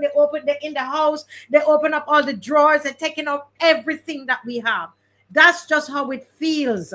So, Apostle, welcome. And as I know you have a comment, but let me ask everybody here, begin to write in the comment section all the taxes and the levies that you know of. Guys, and monitor the chat for me, Shakwani. All the taxes and the levies that we have to pay in Barbados, taxes, levies, with a credit card, everything that pour it all out in this chat this evening. Go ahead, Apostle. Welcome to the Marcia Week Show. We're on a roll here. Hey, good evening to you, Madam Weeks. Great to be here with you, and thank you again for the invitation to be with you, Mr. Bob. Great to see you again, sir. Yes, St. Peter Connection. I guess we should call it that. And Shakwani, good to see you tonight as well. Blessings, blessings, blessings. Well, you know, I've been listening to the show and also paying attention to a lot of what is happening here. And of course, you know, well, everybody should be, but I consider myself to be a spiritual person. I consider myself an individual that would pay attention to the unseen elements of what's happening.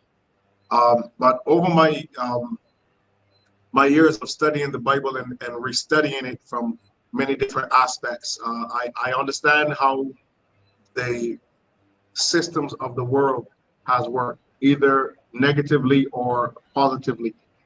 And one of the things that we must understand as to why the government of Barbados is operating the way that it's operating. First, have to understand that the Motley-led administration is not being led by Mayor Motley. It's being led by who's leading Mayor Motley. Okay? Because you have individuals who know right now that we do not have an established constitution. We have what they term an amended constitution, but it is the same constitution they said they no longer want. But how are all of these things being levied on Barbados without a constitution? And how does the Prime Minister of Barbados go ahead and tell the public, October the 2nd, we're opening up our borders? We have all of this going on, but then you go back to Parliament to discuss it. How do you implement something that you have not yet discussed? That is part of what we have to look at as individuals. How can you put something in place without the framework, without the legal parameters, and then you come back to discuss it in Parliament?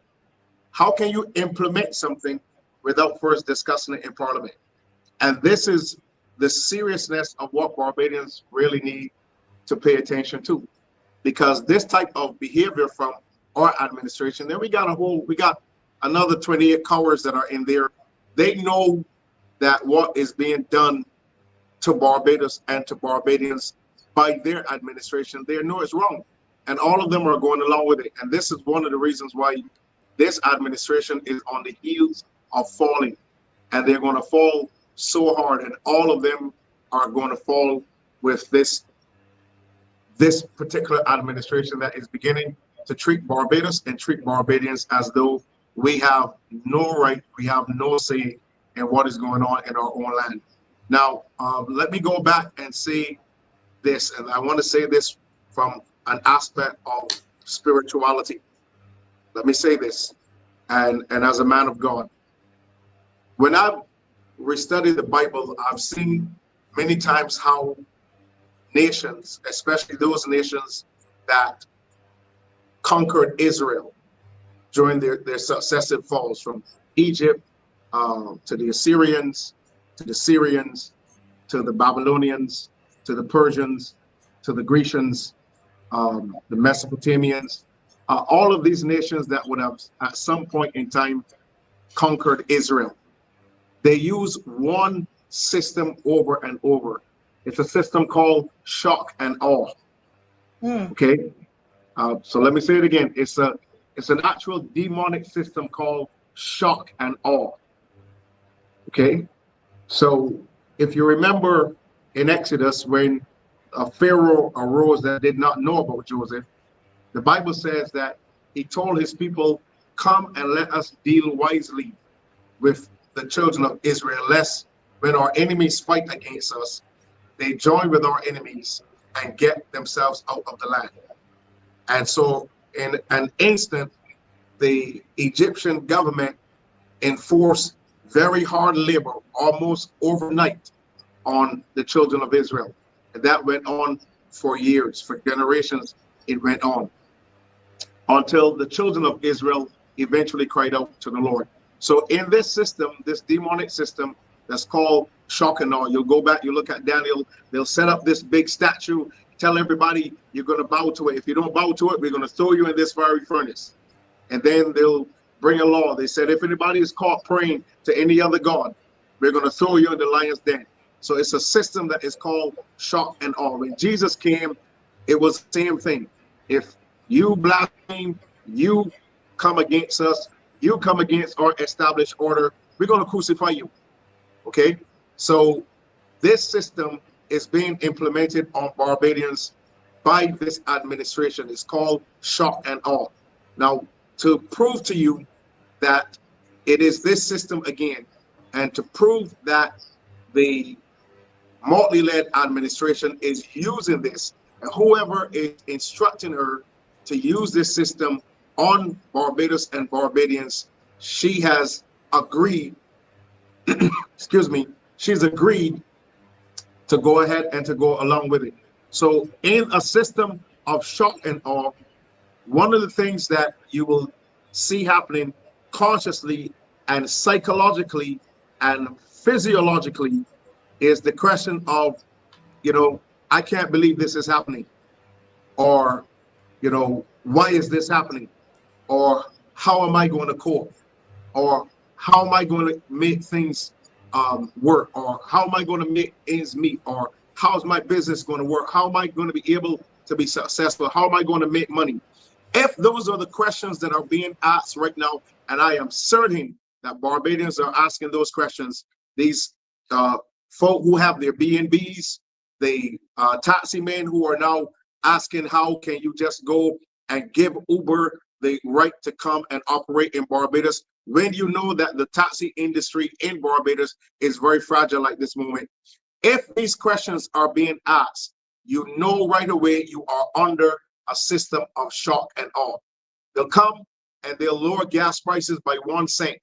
That we don't even make sense anymore. So whoever decided to do that, you know, they don't have no sense and they don't have any common sense. So look at the questions. You go out there, you do a census, you ask Barbadians the key questions and find out if they're asking, how am I going to cope? How am I going to get work with all of this open borders and immigration bill and citizenship bill? How am I going to make money in my own country?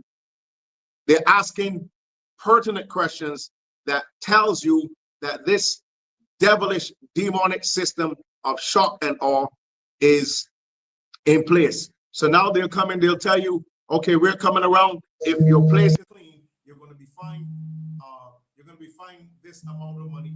And then you Hello, we're having a problem. We're not hearing you. Okay. Yeah, we've lost you. We've lost your audio.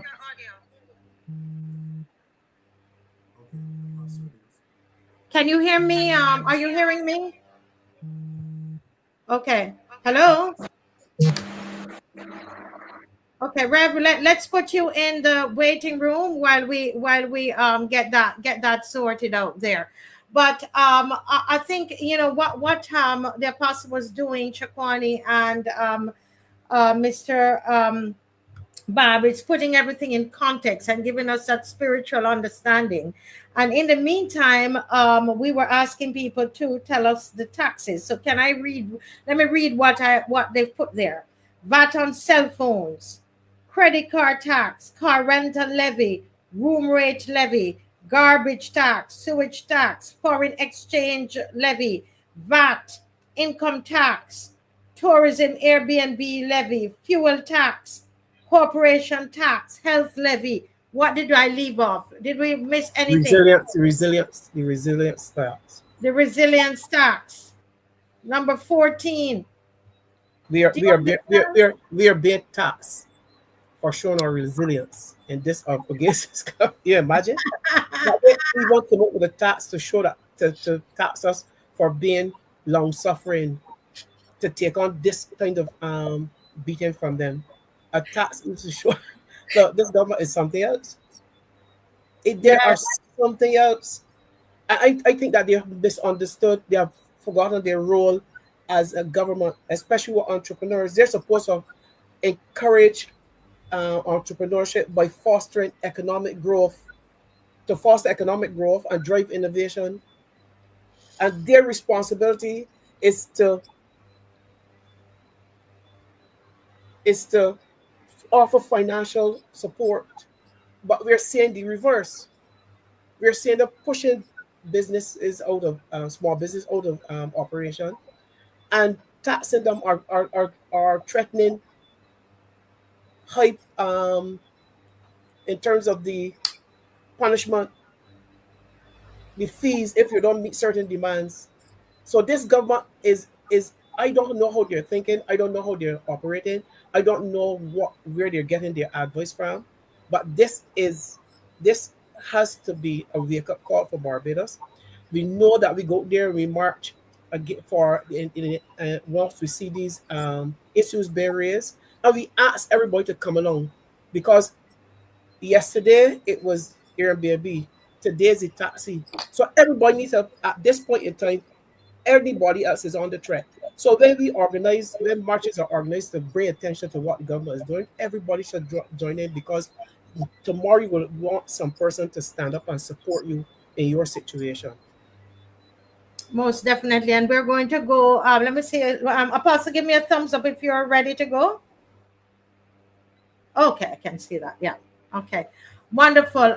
When you were, I don't know if you heard, I'm going to read the taxes again. And there's a reason I want us to read it again, because we want to move the conversation along. We're going to go to we want to really get to the car, to the taxi operators. We really need to get to them. And so the taxes are VAT on cell phones, credit card tax, car rental levy, room rate levy, garbage tax, sewage tax, foreign exchange 2% levy, VAT, income tax, tourism Airbnb levy, fuel tax, corporation tax, health levy, resilience tax, tourism development levy, sugar tax, salt tax. Wow. Wow, Apostle. Don't forget that recently, the penalties for not having your property cleaned. Right. That's $300 and then $10 every day. I tell you. Oh, we didn't have land tax. We didn't have land tax went up. 19 taxes, 19 different taxes. Can anybody out there let me ask somebody, do a little work for me. Can anybody do a little check for me on the number of taxes for other Caribbean islands? Right now, we're at about 19 or 20 taxes. Well, you have to add the fact, Marcia, you have to add the fact that recently individuals are now getting letters in the mail for traffic violations. And whether they want to accept it or not, that's another say that way again. Say that again. How are they getting it? How are you being given a traffic violation in the mail? How are they doing it? Because when I raised the awareness that I've seen a new type of camera with a box on several poles at several corners. Yes. That is how they're doing it. Is that somebody asked me that? Is that entrapment? Exactly. Now, the reality is, from my understanding, there is no police officer in Barbados that has ever given any Barbadian citizen a speeding ticket. How do you not ever, where to this day, developed countries are giving folk who are caught breaking the speed limit a speeding ticket. You go and you pay that within 7 days or within 2 weeks or whatever time.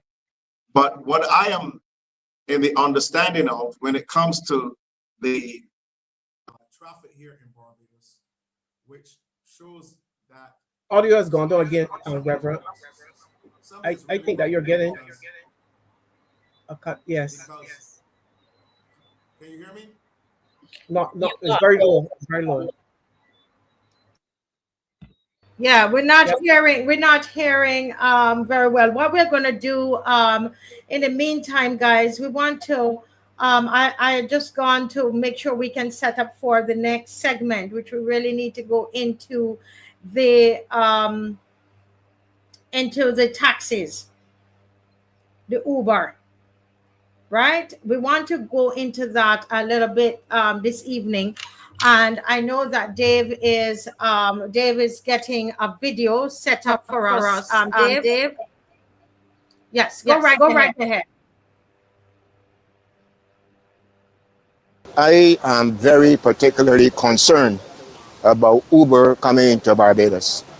I believe that the government has acted recklessly and irresponsibly in giving the license for Uber to operate here in Barbados. When I say the government acted recklessly, the government receives direct revenue from the Barbados revenue from the Taxi Association.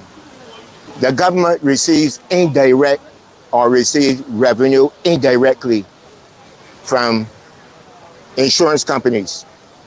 They receive revenue indirectly from the gas pumps. They receive revenue indirectly from people who bring in parts and accessories. They receive revenue indirectly from people who bring in vehicles on behalf of taxi operators. So that's a lot of revenue the government is getting. Now, with Uber coming, it's going to be detrimental to us.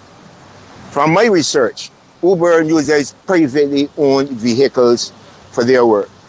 So if Uber comes to Barbados and does that, it will mean that will cripple the taxi fraternity in Barbados. What will happen is that many taxis will go out of business. So when they say recklessly, the government operated recklessly, it means that they're going to lose tremendous amounts of revenue from the taxi revenue because of the downsizing and because of there not the exact amount of taxis on the island. Uber is an international company, so their revenue, their profits will skyrocket. The question is, will that revenue or the revenue from Uber remain in Barbados? The answer is definitely no. It is an international company, therefore the revenue will be leaving the island. The government get their little piece, but those profits will be leaving and going out of the island.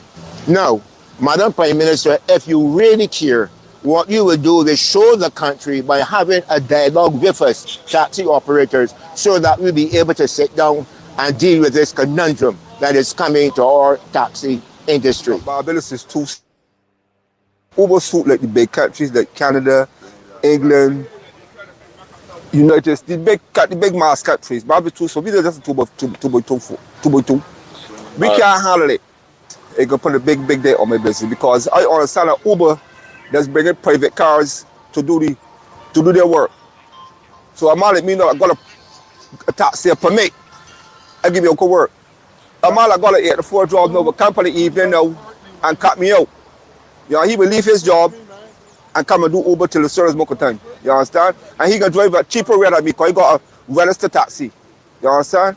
So the government got to look at it and rectify it. Just can't bring. It don't suit Barbados, honestly. Do not suit Barbados, honestly. Yes, we want to get out all them. All the pickup apps we want to get out. We got to make our own apps. I'm from the British Taxi Corp Association and we are now forming an app. And that can dump our app now. You understand? So we don't need a big apps. We got to work with our own. Yes, our own system. We don't need nobody else's system. Our system. Yes, our system. Yeah. I hear, Dave, if you can put up the we're gonna have a PowerPoint we're gonna go through and discuss together, as a team. But I wanted to, I hear a lot of comments from people, and I'm gonna address those comments about the taxi men. I want to address them as before we go any further. You know, someone said to me that, Marcia, don't we mustn't care about the taxi men, because when we pass with our on the road with our march, they jeer us on a Saturday, and I've seen them, and they make all kind of comments to us, and we need to shut up and open noise. And last week, a couple of the taxi men danced and so on to the music. But I want us to remember something, loyal opposition. We are Barbadians. We are one Barbados.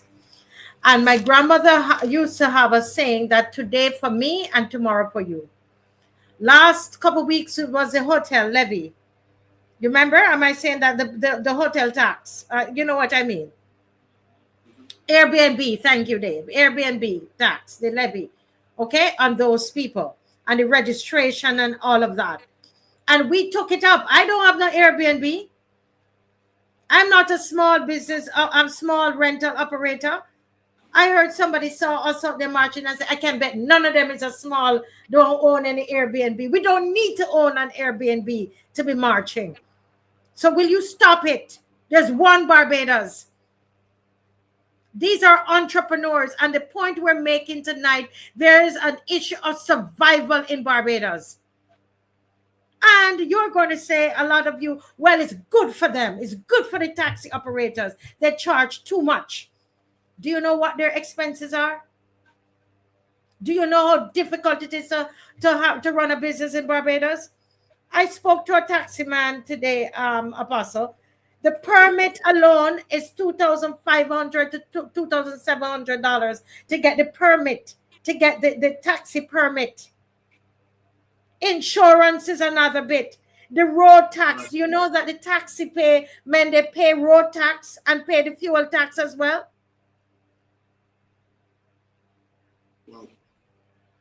The taxis pay the road tax and the fuel tax.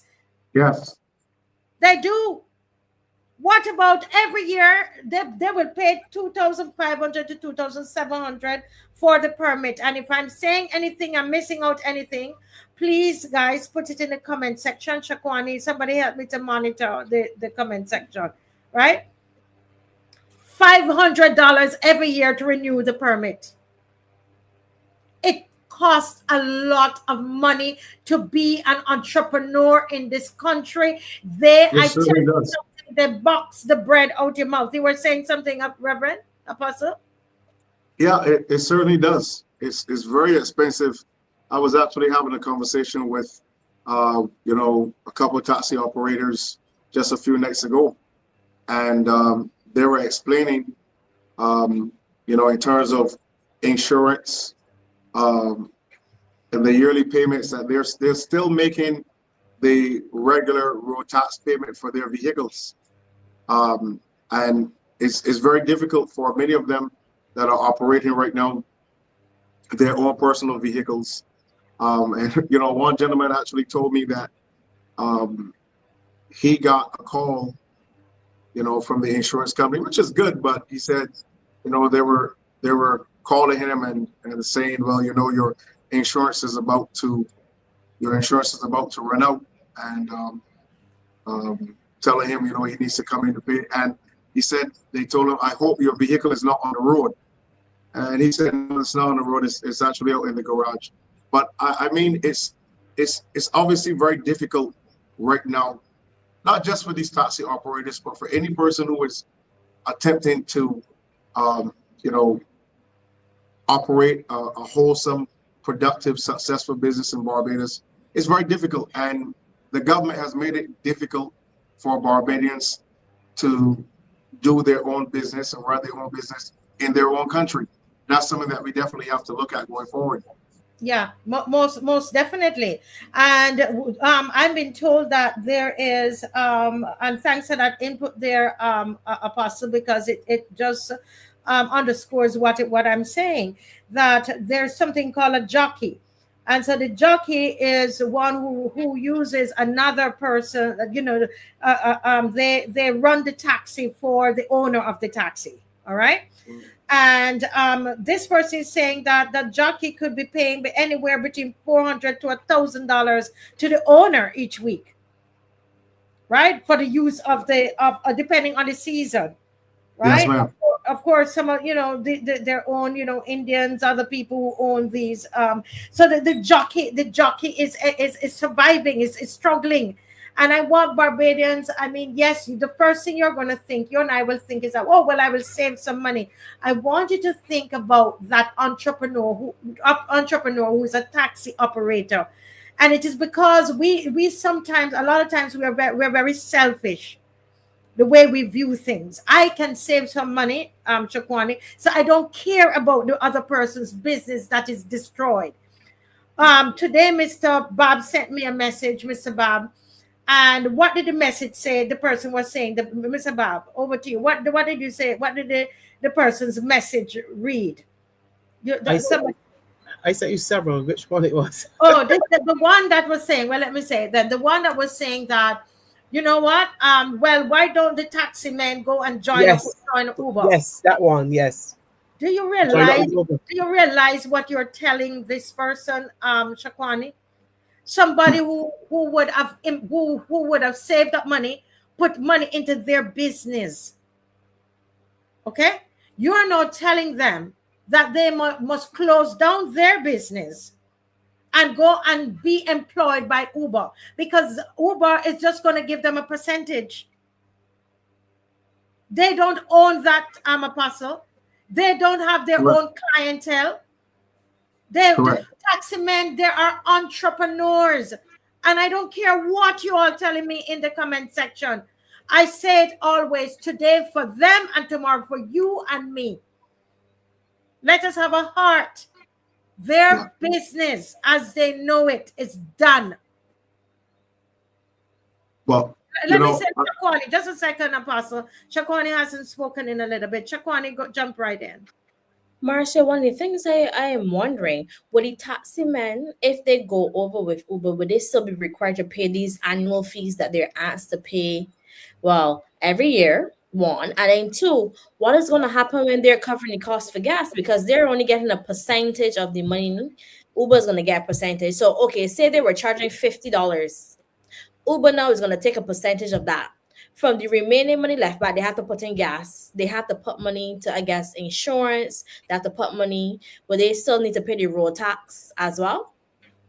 Because people are saying, oh, it's going to be good for them. But the reality is that it may not be that good for them, because they may have to pay out more money while making less while doing the same amount of work. That's a very good question there, Shakwani, because I saw that Uber says, oh, we're not using private cars. And I'm going to show you that that business is it's a very nasty business. I'm going to show you, based on this PowerPoint, I'm going to show you that they will say one thing, Apostle, and do something else. And if you're not using private cars, you're using registered cars. So you're telling me they will still have to pay all of these fees? What are you trying to tell us here? And then only get a percentage of the profit? Marcy, that response, Uber has confirmed that only licensed taxis will operate on its platform when it launches in Barbados next Wednesday. But that came after the taxi may raise the issue about private cars. But that it sure says to me that this government had no discussion with taxi operators. None. I don't know how they're going to start Wednesday if they never spoke to the taxi operators as yet. Let me see. Today's what day? Today's Friday. Friday. You're going to see taxi operators next Wednesday. But listen to this further. I knew it was a panic response, because when I went to Canada to see who qualifies for operating as an Uber, it says you must be at least 21 years old, have a valid license, and at least 1 year experience. So I knew that their response was panic response, and because of the what the taximen raised. But Very all of good the point, Mr. Bob. And what I want to show you tonight, if Dave will put that up, we're going to go through it together, because we got to do put some facts out there tonight. Go ahead, Dave, if you can put up you will realize that Uber will tell you one thing and do the next. It's just what I have seen. This is my opinion, based on what I've seen on from the research. Uber, Apostle, and stop anytime. Any guy stop. We can stop anytime and discuss as the slides are going through. Uber has disrupted taxi industries worldwide. It is not common to Barbados. In San Francisco, 65% drop in taxi trips after 2012. So taxi operators. In Paris, there were strikes and airport blockades. So what our taxi operators are speaking about is not uncommon. It is normal. And I don't want us as Barbadians to say when people can say something hurting them and when they can't. Okay. Right? Istanbul, taxi union successfully blocked, lobbied, and banned Uber. In UK, protests over poaching passengers. So even though they say one thing, then they start to do, because UK accepted them to do, they would do it in a restricted manner. But then they overstepped their bounds and started to poach passengers. The Uber's model is low prices with an easy app, and therefore you have the local collapse of any taxi industry. Yes. Anybody wants to comment before we go to the next slide? Go ahead, Dave. Thank you. It's a cost of convenience. Cheaper rides come at a price. Loss of small taxi business. Go ahead, Apostle. Well, I'm going to say this because I was in New York recently, and one of the things, they have so many different levels of taxi operators there in New York, but the lower end of the taxi operators, they have what is called a dollar cab now, okay? Mm-hmm. So between a certain point to another certain point, it is a staggered price. That's what you would pay if you take a taxi like that. And of course, there are the other Ubers, and then there's the high-end levels. But I want to say this, and the government of Barbados has not paid a lot of attention to the taxi operators, and this is for years, okay? Because my dad, at one point in time, drove taxi here in Barbados. And the reality is that I shared this with some individuals back in the day. I said, why is it that to this point in time in 2025, well, that was back then, 2017, 2018, around there, I was having a conversation with a group of them. I said, why is it that right now the government of Barbados has not gone to Simpson Motors, has not gone to Ford, has not gone to any particular dealership, and give everyone an opportunity. If you want a car, you get a car. You want a van, you get a van. If you want, a bus, you get a bus. And all of these vehicles are painted in national colors. And I explained to him, he said, well, Apostle, will tell us what you're really trying to say. I said, if you're going to sit in town for a whole day and the only job you get is to take someone from Lower Broad Street to the hospital, and that's $15, and that's all you make in one day.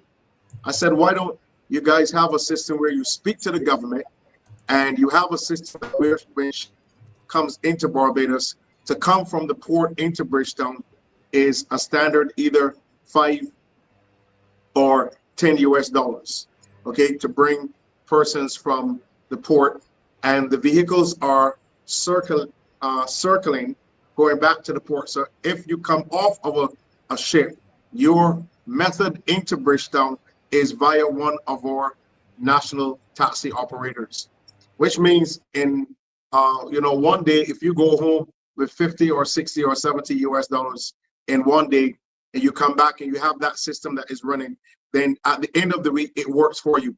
But if you're going to be in town, and I actually was coming down Broad Street one day, and I heard one taxi operator, a gentleman, his wife and his daughter wanted to get back to the port, and they wanted to do $12, and the taxi guy told them, no, the law in Barbados is $17 from Broad Street to the port.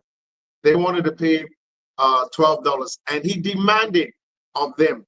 I thought that this was, a way of demonstrating that, we're about tourism, we want to flow, but he demanded from them that they paid him the full amount from the top of Broad Street right down to the port. $17 is what he was charging.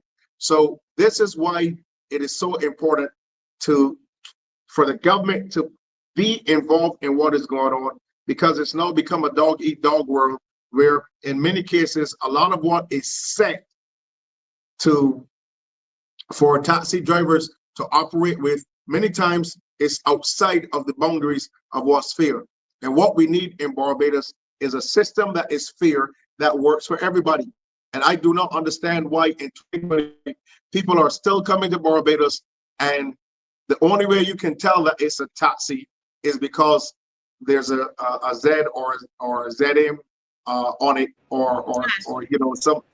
But there's no code, there's no color, there's nothing to say, okay, this person is fully registered. You go to the airport, it's the same thing. It's a little circle on the side of the door of the driver that says it's a certified airport taxi, but there's nothing standardized. There's nothing that says from the very moment you look at it, okay, this has to be one of them. I'm gonna clear with this one statement that I'm gonna make. Years ago, I was going to Birmingham, and I was on the highway going to Birmingham. We passed 4 40-foot Kellogg's container trucks behind each other, and all of the drivers, they had all their logo on the trucks, 4 of them, and the drivers were all wearing jackets and ties. I'm not saying that today, but I'm saying that if you really want your country to work, you have to raise your standard. You can't lower your standard and then want things to work properly. You got to raise your standard if you want things to work. Yes, individual is important. The question is, if Uber devastated major cities, what will it do to a small island economy like Barbados? I just showed you the major cities. So those of you who are saying it's good for the taxis, good for the taxi drivers, remember they have families, they have children, they have mortgages to pay, they have grocery bills just like you, they have a business. So if Uber devastated major cities, what will it do to a small island economy like Barbados? They've moved quickly to the next slide, right? And well, this is what I want to get to this here. I was in the kitchen, Mr. Bob, Shaquani, and Apostle, viewers, and it just occurred to me, Marcio, check to see how Uber got into other countries. And you know what I found? I found that Uber is actually under investigation, Mr. Bob, Shaquani. Uber is under investigation for allegedly bribing politicians around the world to get into countries. I'm going to say that again. There is an investigation going on. It's a 2022 ICIJ investigation, and it exposed this about Uber. This is an important point. Secret political lobbying. Mm-hmm. My question is, who and what office? Who are the people that were lobbied? Who was the minister that was lobbied? Was there a minister that was lobbied? This is all you've got to do. Don't believe me? Go and search the net for yourself. Okay. The use of intermediaries tied to governments. So what they do is that there's a very shady company, very shady. That's my opinion based on what I've seen online. They use intermediaries to tied to governments to lobby.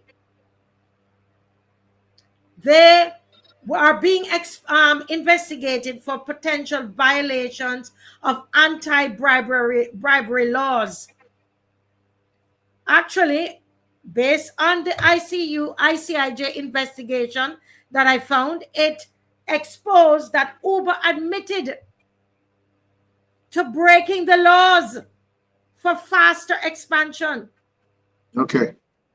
There have been deals in Russia, France, and other places that have raised corruption concerns. And this is a fair question to ask because this is a big company. Who did they lobby? Who did they work with? What did they have to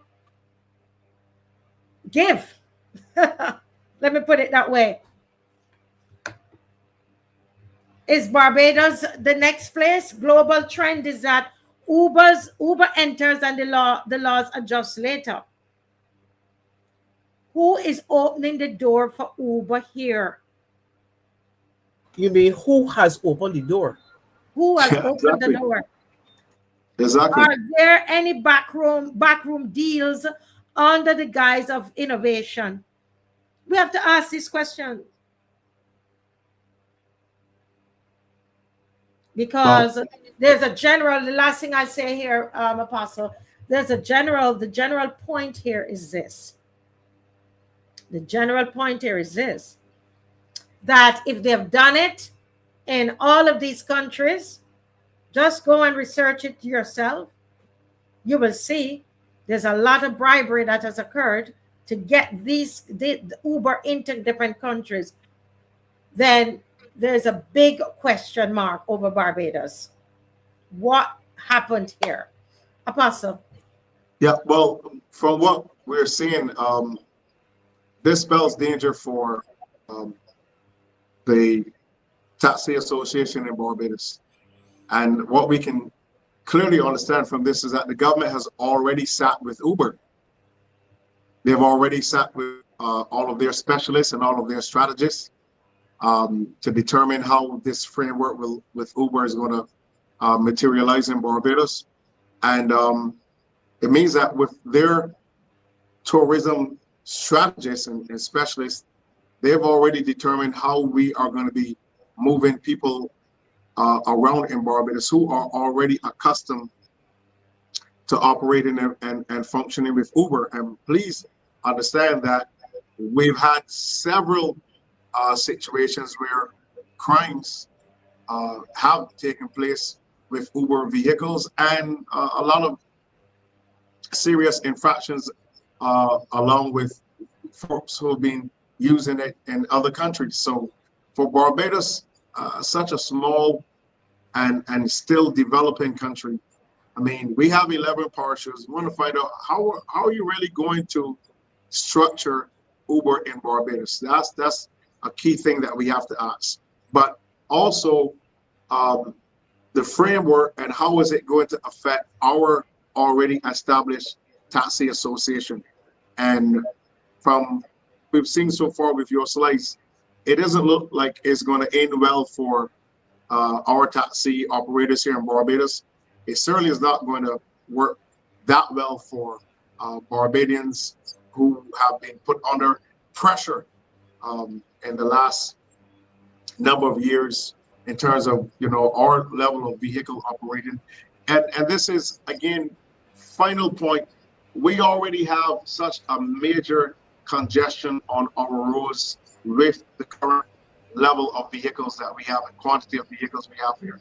To then come and introduce this into Barbados, it's already going to put pressure on an already pressurized system. So I think the government really needs to sit and have an open conversation with the taxi operators instead of bullying them into submission.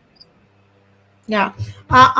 Great point there, Apostle. Let me ask Dave, Shakwani, and Mr. Bob, if you have a comment, you can get ready to make that. But Dave, if you could remove this and let's put up, we have two taxi operators. I would have sent them to you. One is the one, I just remember him saying Rangate all the time, but he hasn't his name. I can't remember his name because I always keep that other word in my head. But there are two taxi operators that we have, and we want to hear from them tonight. I am not the kind of person that's going to say, well, they didn't come out and join the march, and therefore, no, we want Barbados. And when we go out on the 25th, we are going out there on behalf of those taxi operators as well. Our march is next week, Saturday, and we're going to include them, Shakwani, because we're one Barbados. They have children to feed. They've developed their business from scratch. Yes. So Dave is preparing that. But Shakwani, is there anything that you wanted to say based on the presentations? I think that this government has proven it time and time again that they like to bring issues or develop ideas and launch programs without consulting the people who it will impact, who will be involved, so they know nothing about it. They always say, oh, we have consulted somebody who. If you did, the taxi drivers would not be protesting. They would not be speaking to the media in a manner where they're hearing this for the first time, and they would not have been so angry. They're angry because they have been disrespected by the government. Nobody consulted them.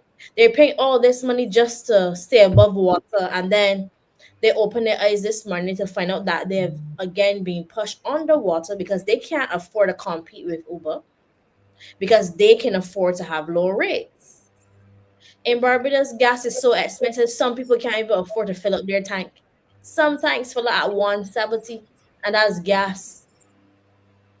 So imagine Uber doesn't have to pay any of the expenses, but they're benefiting and making money in Barbados.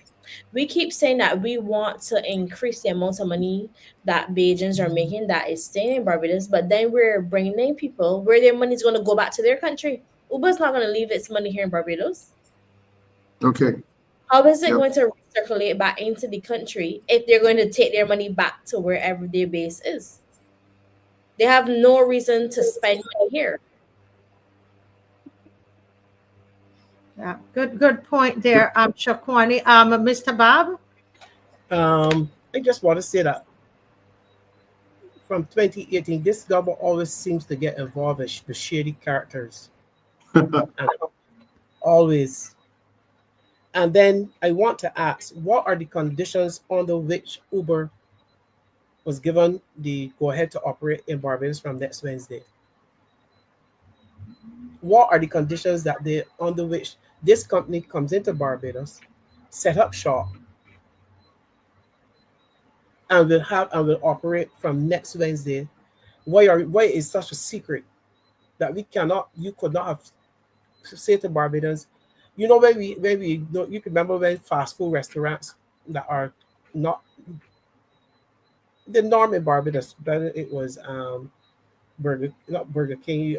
We had Burger King around. We had McDonald's. You know, there was some discussion prior to their coming in, Yeah. or even the places that sell coffee. But you had that we were aware, but no, we were not made aware of this Uber. There was discussion and people were saying, how would Uber do here? But we did not know that our government was in discussion with this company to start so soon. That's correct.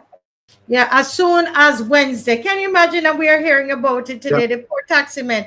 They've played this taxi operator, please. Can't hear. Man here. Mhm. I just hear. Hi, beautiful people, your friendly Dunks man here.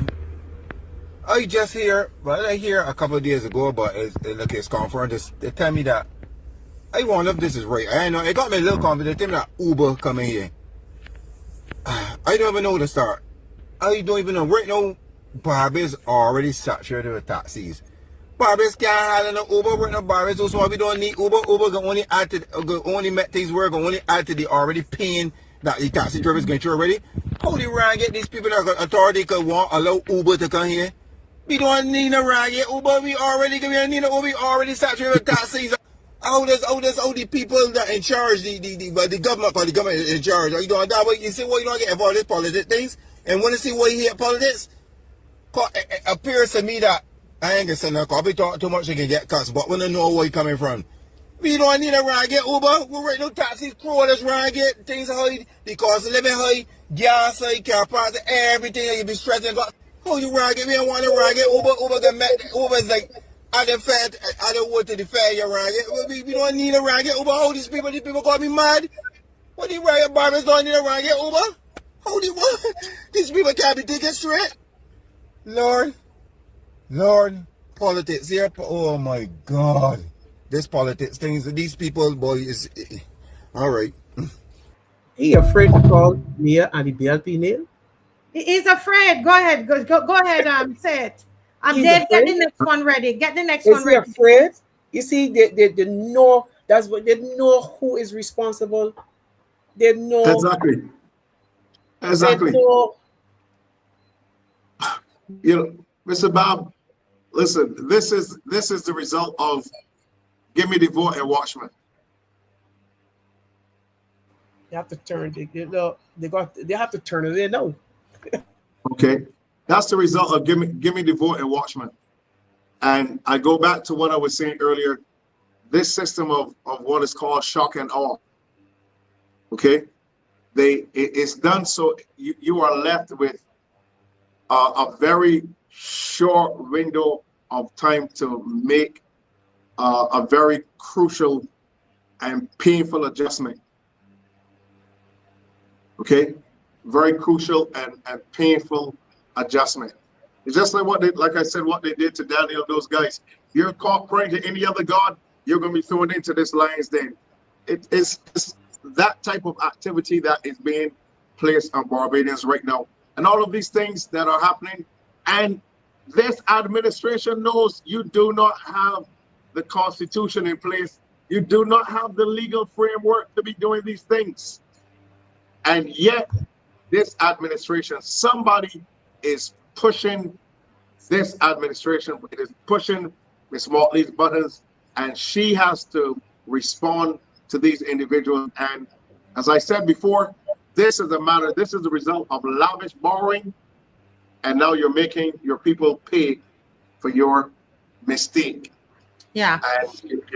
And forcing Barbadians now every which way. You're finding methods of taking monies from your own people to pay back for your misguided. Yeah.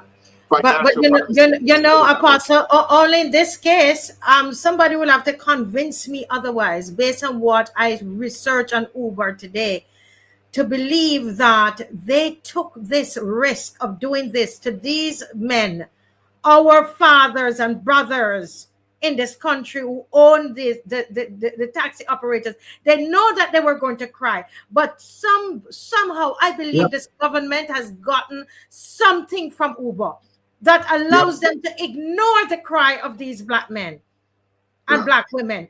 That what they have received from Uber, that's my opinion based on my research. This government has gotten something from Uber. Yes. Because that is the modus operandi of Uber in the countries that they've been to. That there's a lot of bribery. They are a shady company. So it's them getting something and not caring. Do you see how confused that young man was? And I hear people, some of you are laughing because you know he's a Mia fan. Let me tell you something. I'm not doing that. We are one Barbados. We complain about about those BLP yard fowls, those bees, and how they behave on social media and curse people and tear down people. Do not do that now to our fellow Barbadians. Right. They will come for them. He's hurting. Go ahead, Mr. Bob. I say eventually the laws will, because when laws and regulations are made in Barbados, it is not us, the opposition, that are only affected, They will feel it as well. But you see, there's some of them who are getting their pockets full, them and their families, and it adds a bit more to the small salary they get in monthly or yearly. So they are paid. They're trying to survive as well by saying how great they are to this party. They're maintaining because they cannot afford to lose that. There are Yeah. some who are still out there supporting because they are hoping that they get recognized too and get a little something. Because this government, like it or not, they have a well full of money. Get the next election, so they're lining up. So they are in a rock. Their supporters are in between a rock and a hard place, and Yes. and they're hoping that somehow at the end of all of this, that they come out a bit better than the other persons. But I'm going to tell you, not me. Yeah. This government has done a lot to the majority of Barbadians in a short space of time that is mind-boggling, and we have to get up as a people and tell them that enough. We hire you. Yeah, We enough hire is enough. Enough is enough. We have another taxi man here. Let's hear from him. Go ahead, Dave. Thank you. Wait, okay, let me 1 second. This morning, Just right? let me start over. Yeah. And I realized that the radio station hot today with this Uber taxi operators calling in and complaining and stuff. One woman calling and said, well, this government told us 3 years ago that they will not bring Uber here. You understand? Well, people just thought, I hear somebody make some comment about how taxi drivers is overcharged these people and all sort of nonsense. I mean, no man, if you be the taxi man, so you get straight to the point. You understand? How somebody want to charge somebody $20 from here to there, but $20 supposed to be short of drop. In my view, 60 point miss the tariff. You understand what I'm saying? Why would I not go in the supermarket and tell the people how to price the groceries? Why would I not go in the bars and tell the people how to price the bar and the restaurants and the food? Why don't just look at taxi men's dogs? What if you taxi men's dogs? We come here to work. I furthermore, let me tell you something, man. Taxi men is still some set of people that go to pay a lot of money into NTW. We still pay road tax and all sorts of nonsense. And still we go to pay gas tax. So taxi organizations heavily tax also. You gonna make a lot of money off it. You understand? When it come down to destroy taxi man living, you know, take these things as right. When no money people walk and talk, but they gotta talk. Yeah, you may go a few bad apples, that may do a little thing, may go do a little thing, you know what I'm saying? But it's all in the game. You know what I'm saying? Well, the supermarket is wet with the back. Well, we're not going to tell you come up bring somebody sell some food cheaper. I sure you got people that could come here, could set up a company, bring food much cheaper and get sell in this country to the merch, to the people that want. Well, you can't get when the people don't understand. When just get and talk a lot of nonsense. You know what I'm saying? Oh, you might feel the taxi man, so I'm standing for it, so you come up with your representation.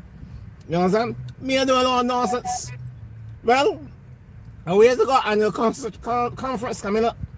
So, all one of that satisfied with come on, please, let's go to the conference.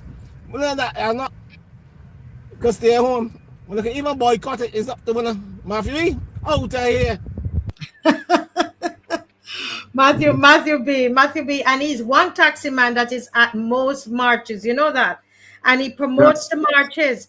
And let me tell you, he's a taxi man. He take the time off and he come and he sing and he make up the songs. Matthew B, thank you for your support.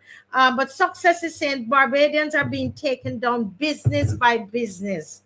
We are becoming extinct in our own country. That's the point of that.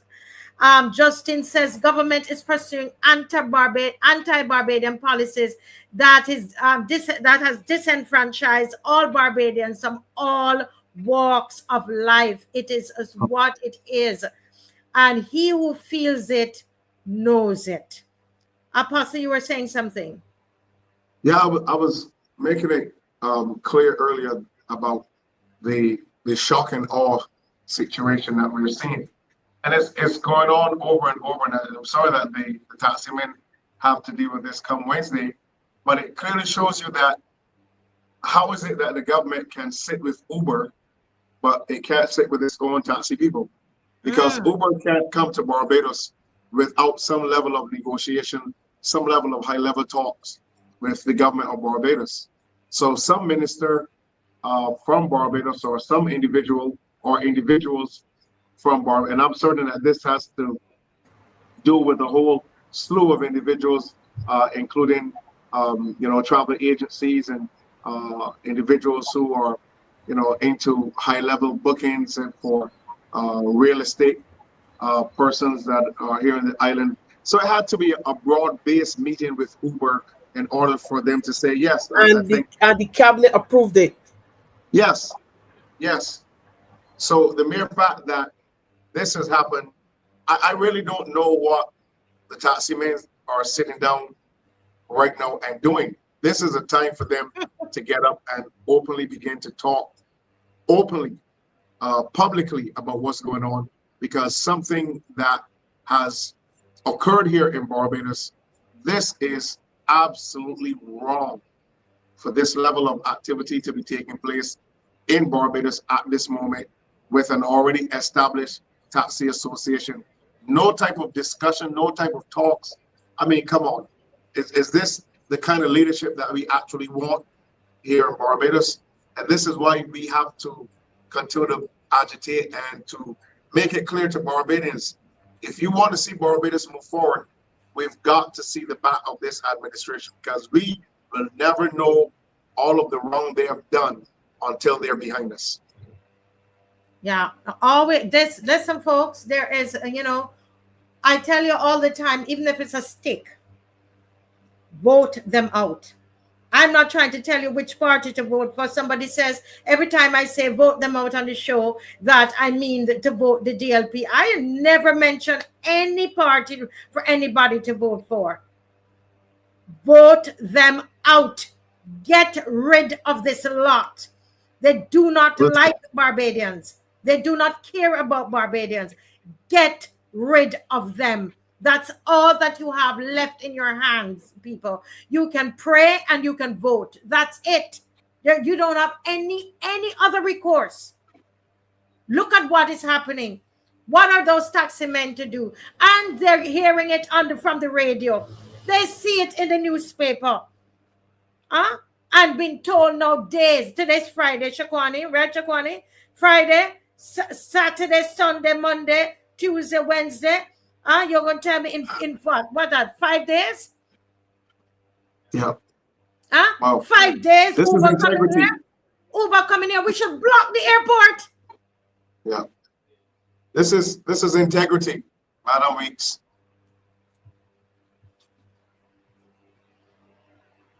Okay. I'm telling you, they need to go. We need to fight them. You need to play that song at the end, Dave. We're march. We're going out next week, Saturday, the 25th, Apostle. We are hitting the road. We're hitting the road because guess what? We're having a problem here. Everybody's trying to survive. The small black businesses are being roughed up and beaten up by this administration. They're sticking a gun up on us, 28 of them. Well, 27 or 28 and the 29th, the Prime Minister searching our pockets. That's what happened. We have 28 guns, Mr. Thing, on us, and the Prime Minister searching our pockets, taking out every cent out of our pockets because she wants money. And she's destroying the black businesses in Barbados. That's what the Prime Minister, Mayor Martley, is doing. Dave, you have something up here? Okay, you're just reminding us of the march. All right, so we're going to close out this session this evening, guys. And this is I don't know, boy. I just pray for strength for these. I spoke to some of the taxi operators today. Strength for them and their families, and they're because they want licensed cars. Apostle, they're saying no, it's not going to be private cars, it'll be licensed cars. So you're telling me, unless a taxi operator can explain to me, so to be licensed, they will still have to pay the $2,500 and the $2,700. They have to pay the road tax, the fuel tax, insurance, the renewal, get the car parts, pay for valet service, all of that they will still have to do, and then pay a percentage to Uber. Shakwani? That is, I don't understand. I'm asking the question because I don't And then, understand. and Marcia, if you want to get into, whereas in Canada, you just need to be 21 years old with a valid driver's license. As a private person who may want to take up some, you're telling take up the opportunity for Uber coming here and opening its business, and that is a major setup. Where people, you got your apps and you call your drivers. Now you're saying to, when you say Uber is coming here, and probably a young person with a new license would probably want to get here, you're saying to them that they have to be registered to now apply for taxi license to be part of the Uber setup. These people confused. So for a person like me that want to get some money, I'm not working, I will have to go through all the red tape to be a taxi driver, to register as a taxi driver, pay the fees that they have to pay to get into Uber. Look at what they're gonna do. I'm telling you, and we wanted to go loud and clear, Apostle. Any opposition, we need to know, are you going to reverse this for the taxi drivers? When they get into office, will you reverse this for taxi drivers? And I tell you, you won't promise us and don't do it, and we're going to vote you out too. Yes, Agreed. Irita. Agreed. Irita, yes. Yes, ma'am. That's the That's power what that we have. We have the power to hire you and fire you, and we're keeping it. Yeah. So we want to see the manifestos, Apostle. We're reading manifestos and we're sending manifesto item to all of these people. And you can't go by what we want. We're voting for you. Period. Exactly. I mean, I have some really good ideas that I could put to the taxi association, not just I mean all around the island, even those who are operating at the airport. I mean, a structured, carefully thought out system that would make each one of them make money on a daily basis, and it is just simple legislation that the government has to put in place that gives the taxi operators leverage, and that's all they really need to make money. Okay, nobody is going to be having all of these overheads, and they're not going to be making the money to compensate. And this is the position that most of them find themselves in. They're out there on a daily basis trying to make money, but the overheads to operate a taxi in Barbados, it's really too high. So they need leverage. And this is what this administration or any administration that comes to power must do in order to help them make money. I think you will get a lot more ease if they were able on a daily basis and a weekly basis or monthly basis to go home with some level of substantial finances, even to the point that they might be able to put away some in savings. But if it's not working, you're going to create more problems, especially now that you've gone and brought Uber in on top of these individuals without even having, the respect to sit and have a conversation with them. It's just totally disrespectful, totally out of order, and they should not sit quietly and just let this go away. It's going to affect them very, very seriously. Yes. Thank you, Apostle. Mr. That was your final comment, Mr. Bob. Your final comment for the night, and then Shaquani will close us out. Go ahead. I will give it to Shaquani because she was sitting there. So I'll give her a little bit more time. Okay. All right. Okay. Go ahead, Shaquani. My final comment, we need as Barbadians to just not suffer in silence. Suffering in silence is going to be detrimental to us currently and to the next generation. As they say, closed mouths don't get fed. And to survive in Barbados, you need to speak out. You need to march. You need to say something, or not. Uber is just going to be the first, but not the last company that comes to Barbados taking over industry, pushing out our Barbadian workers, putting them at a disadvantage.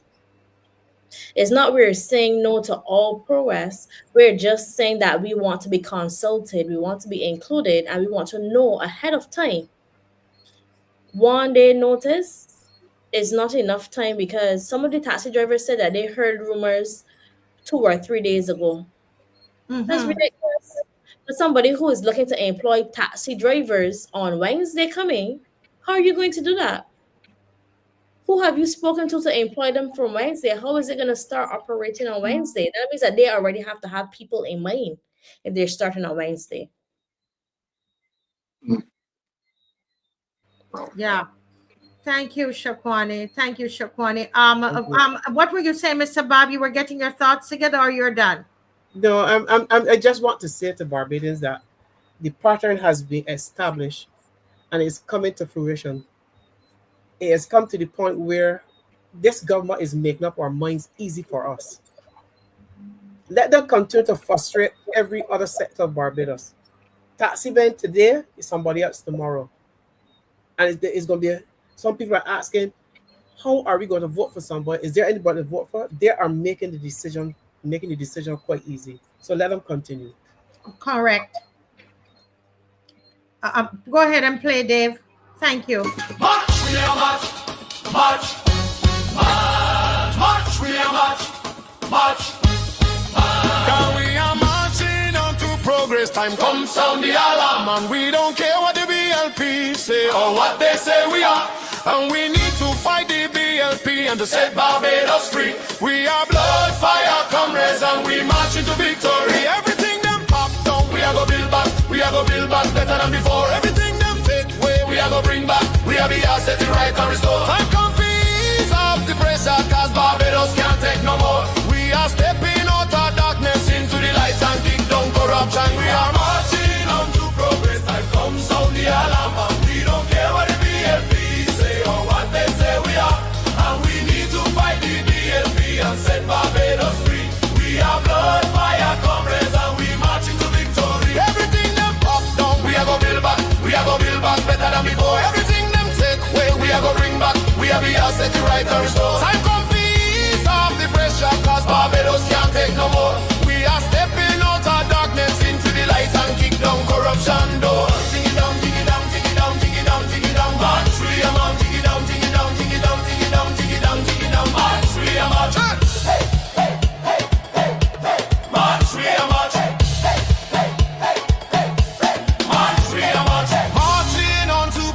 Time come sound the alarm, and we don't care what the BLP say or what they say we are, and we need to fight the BNP and set Barbados free. We are blood, fire, comrades, and we march into victory.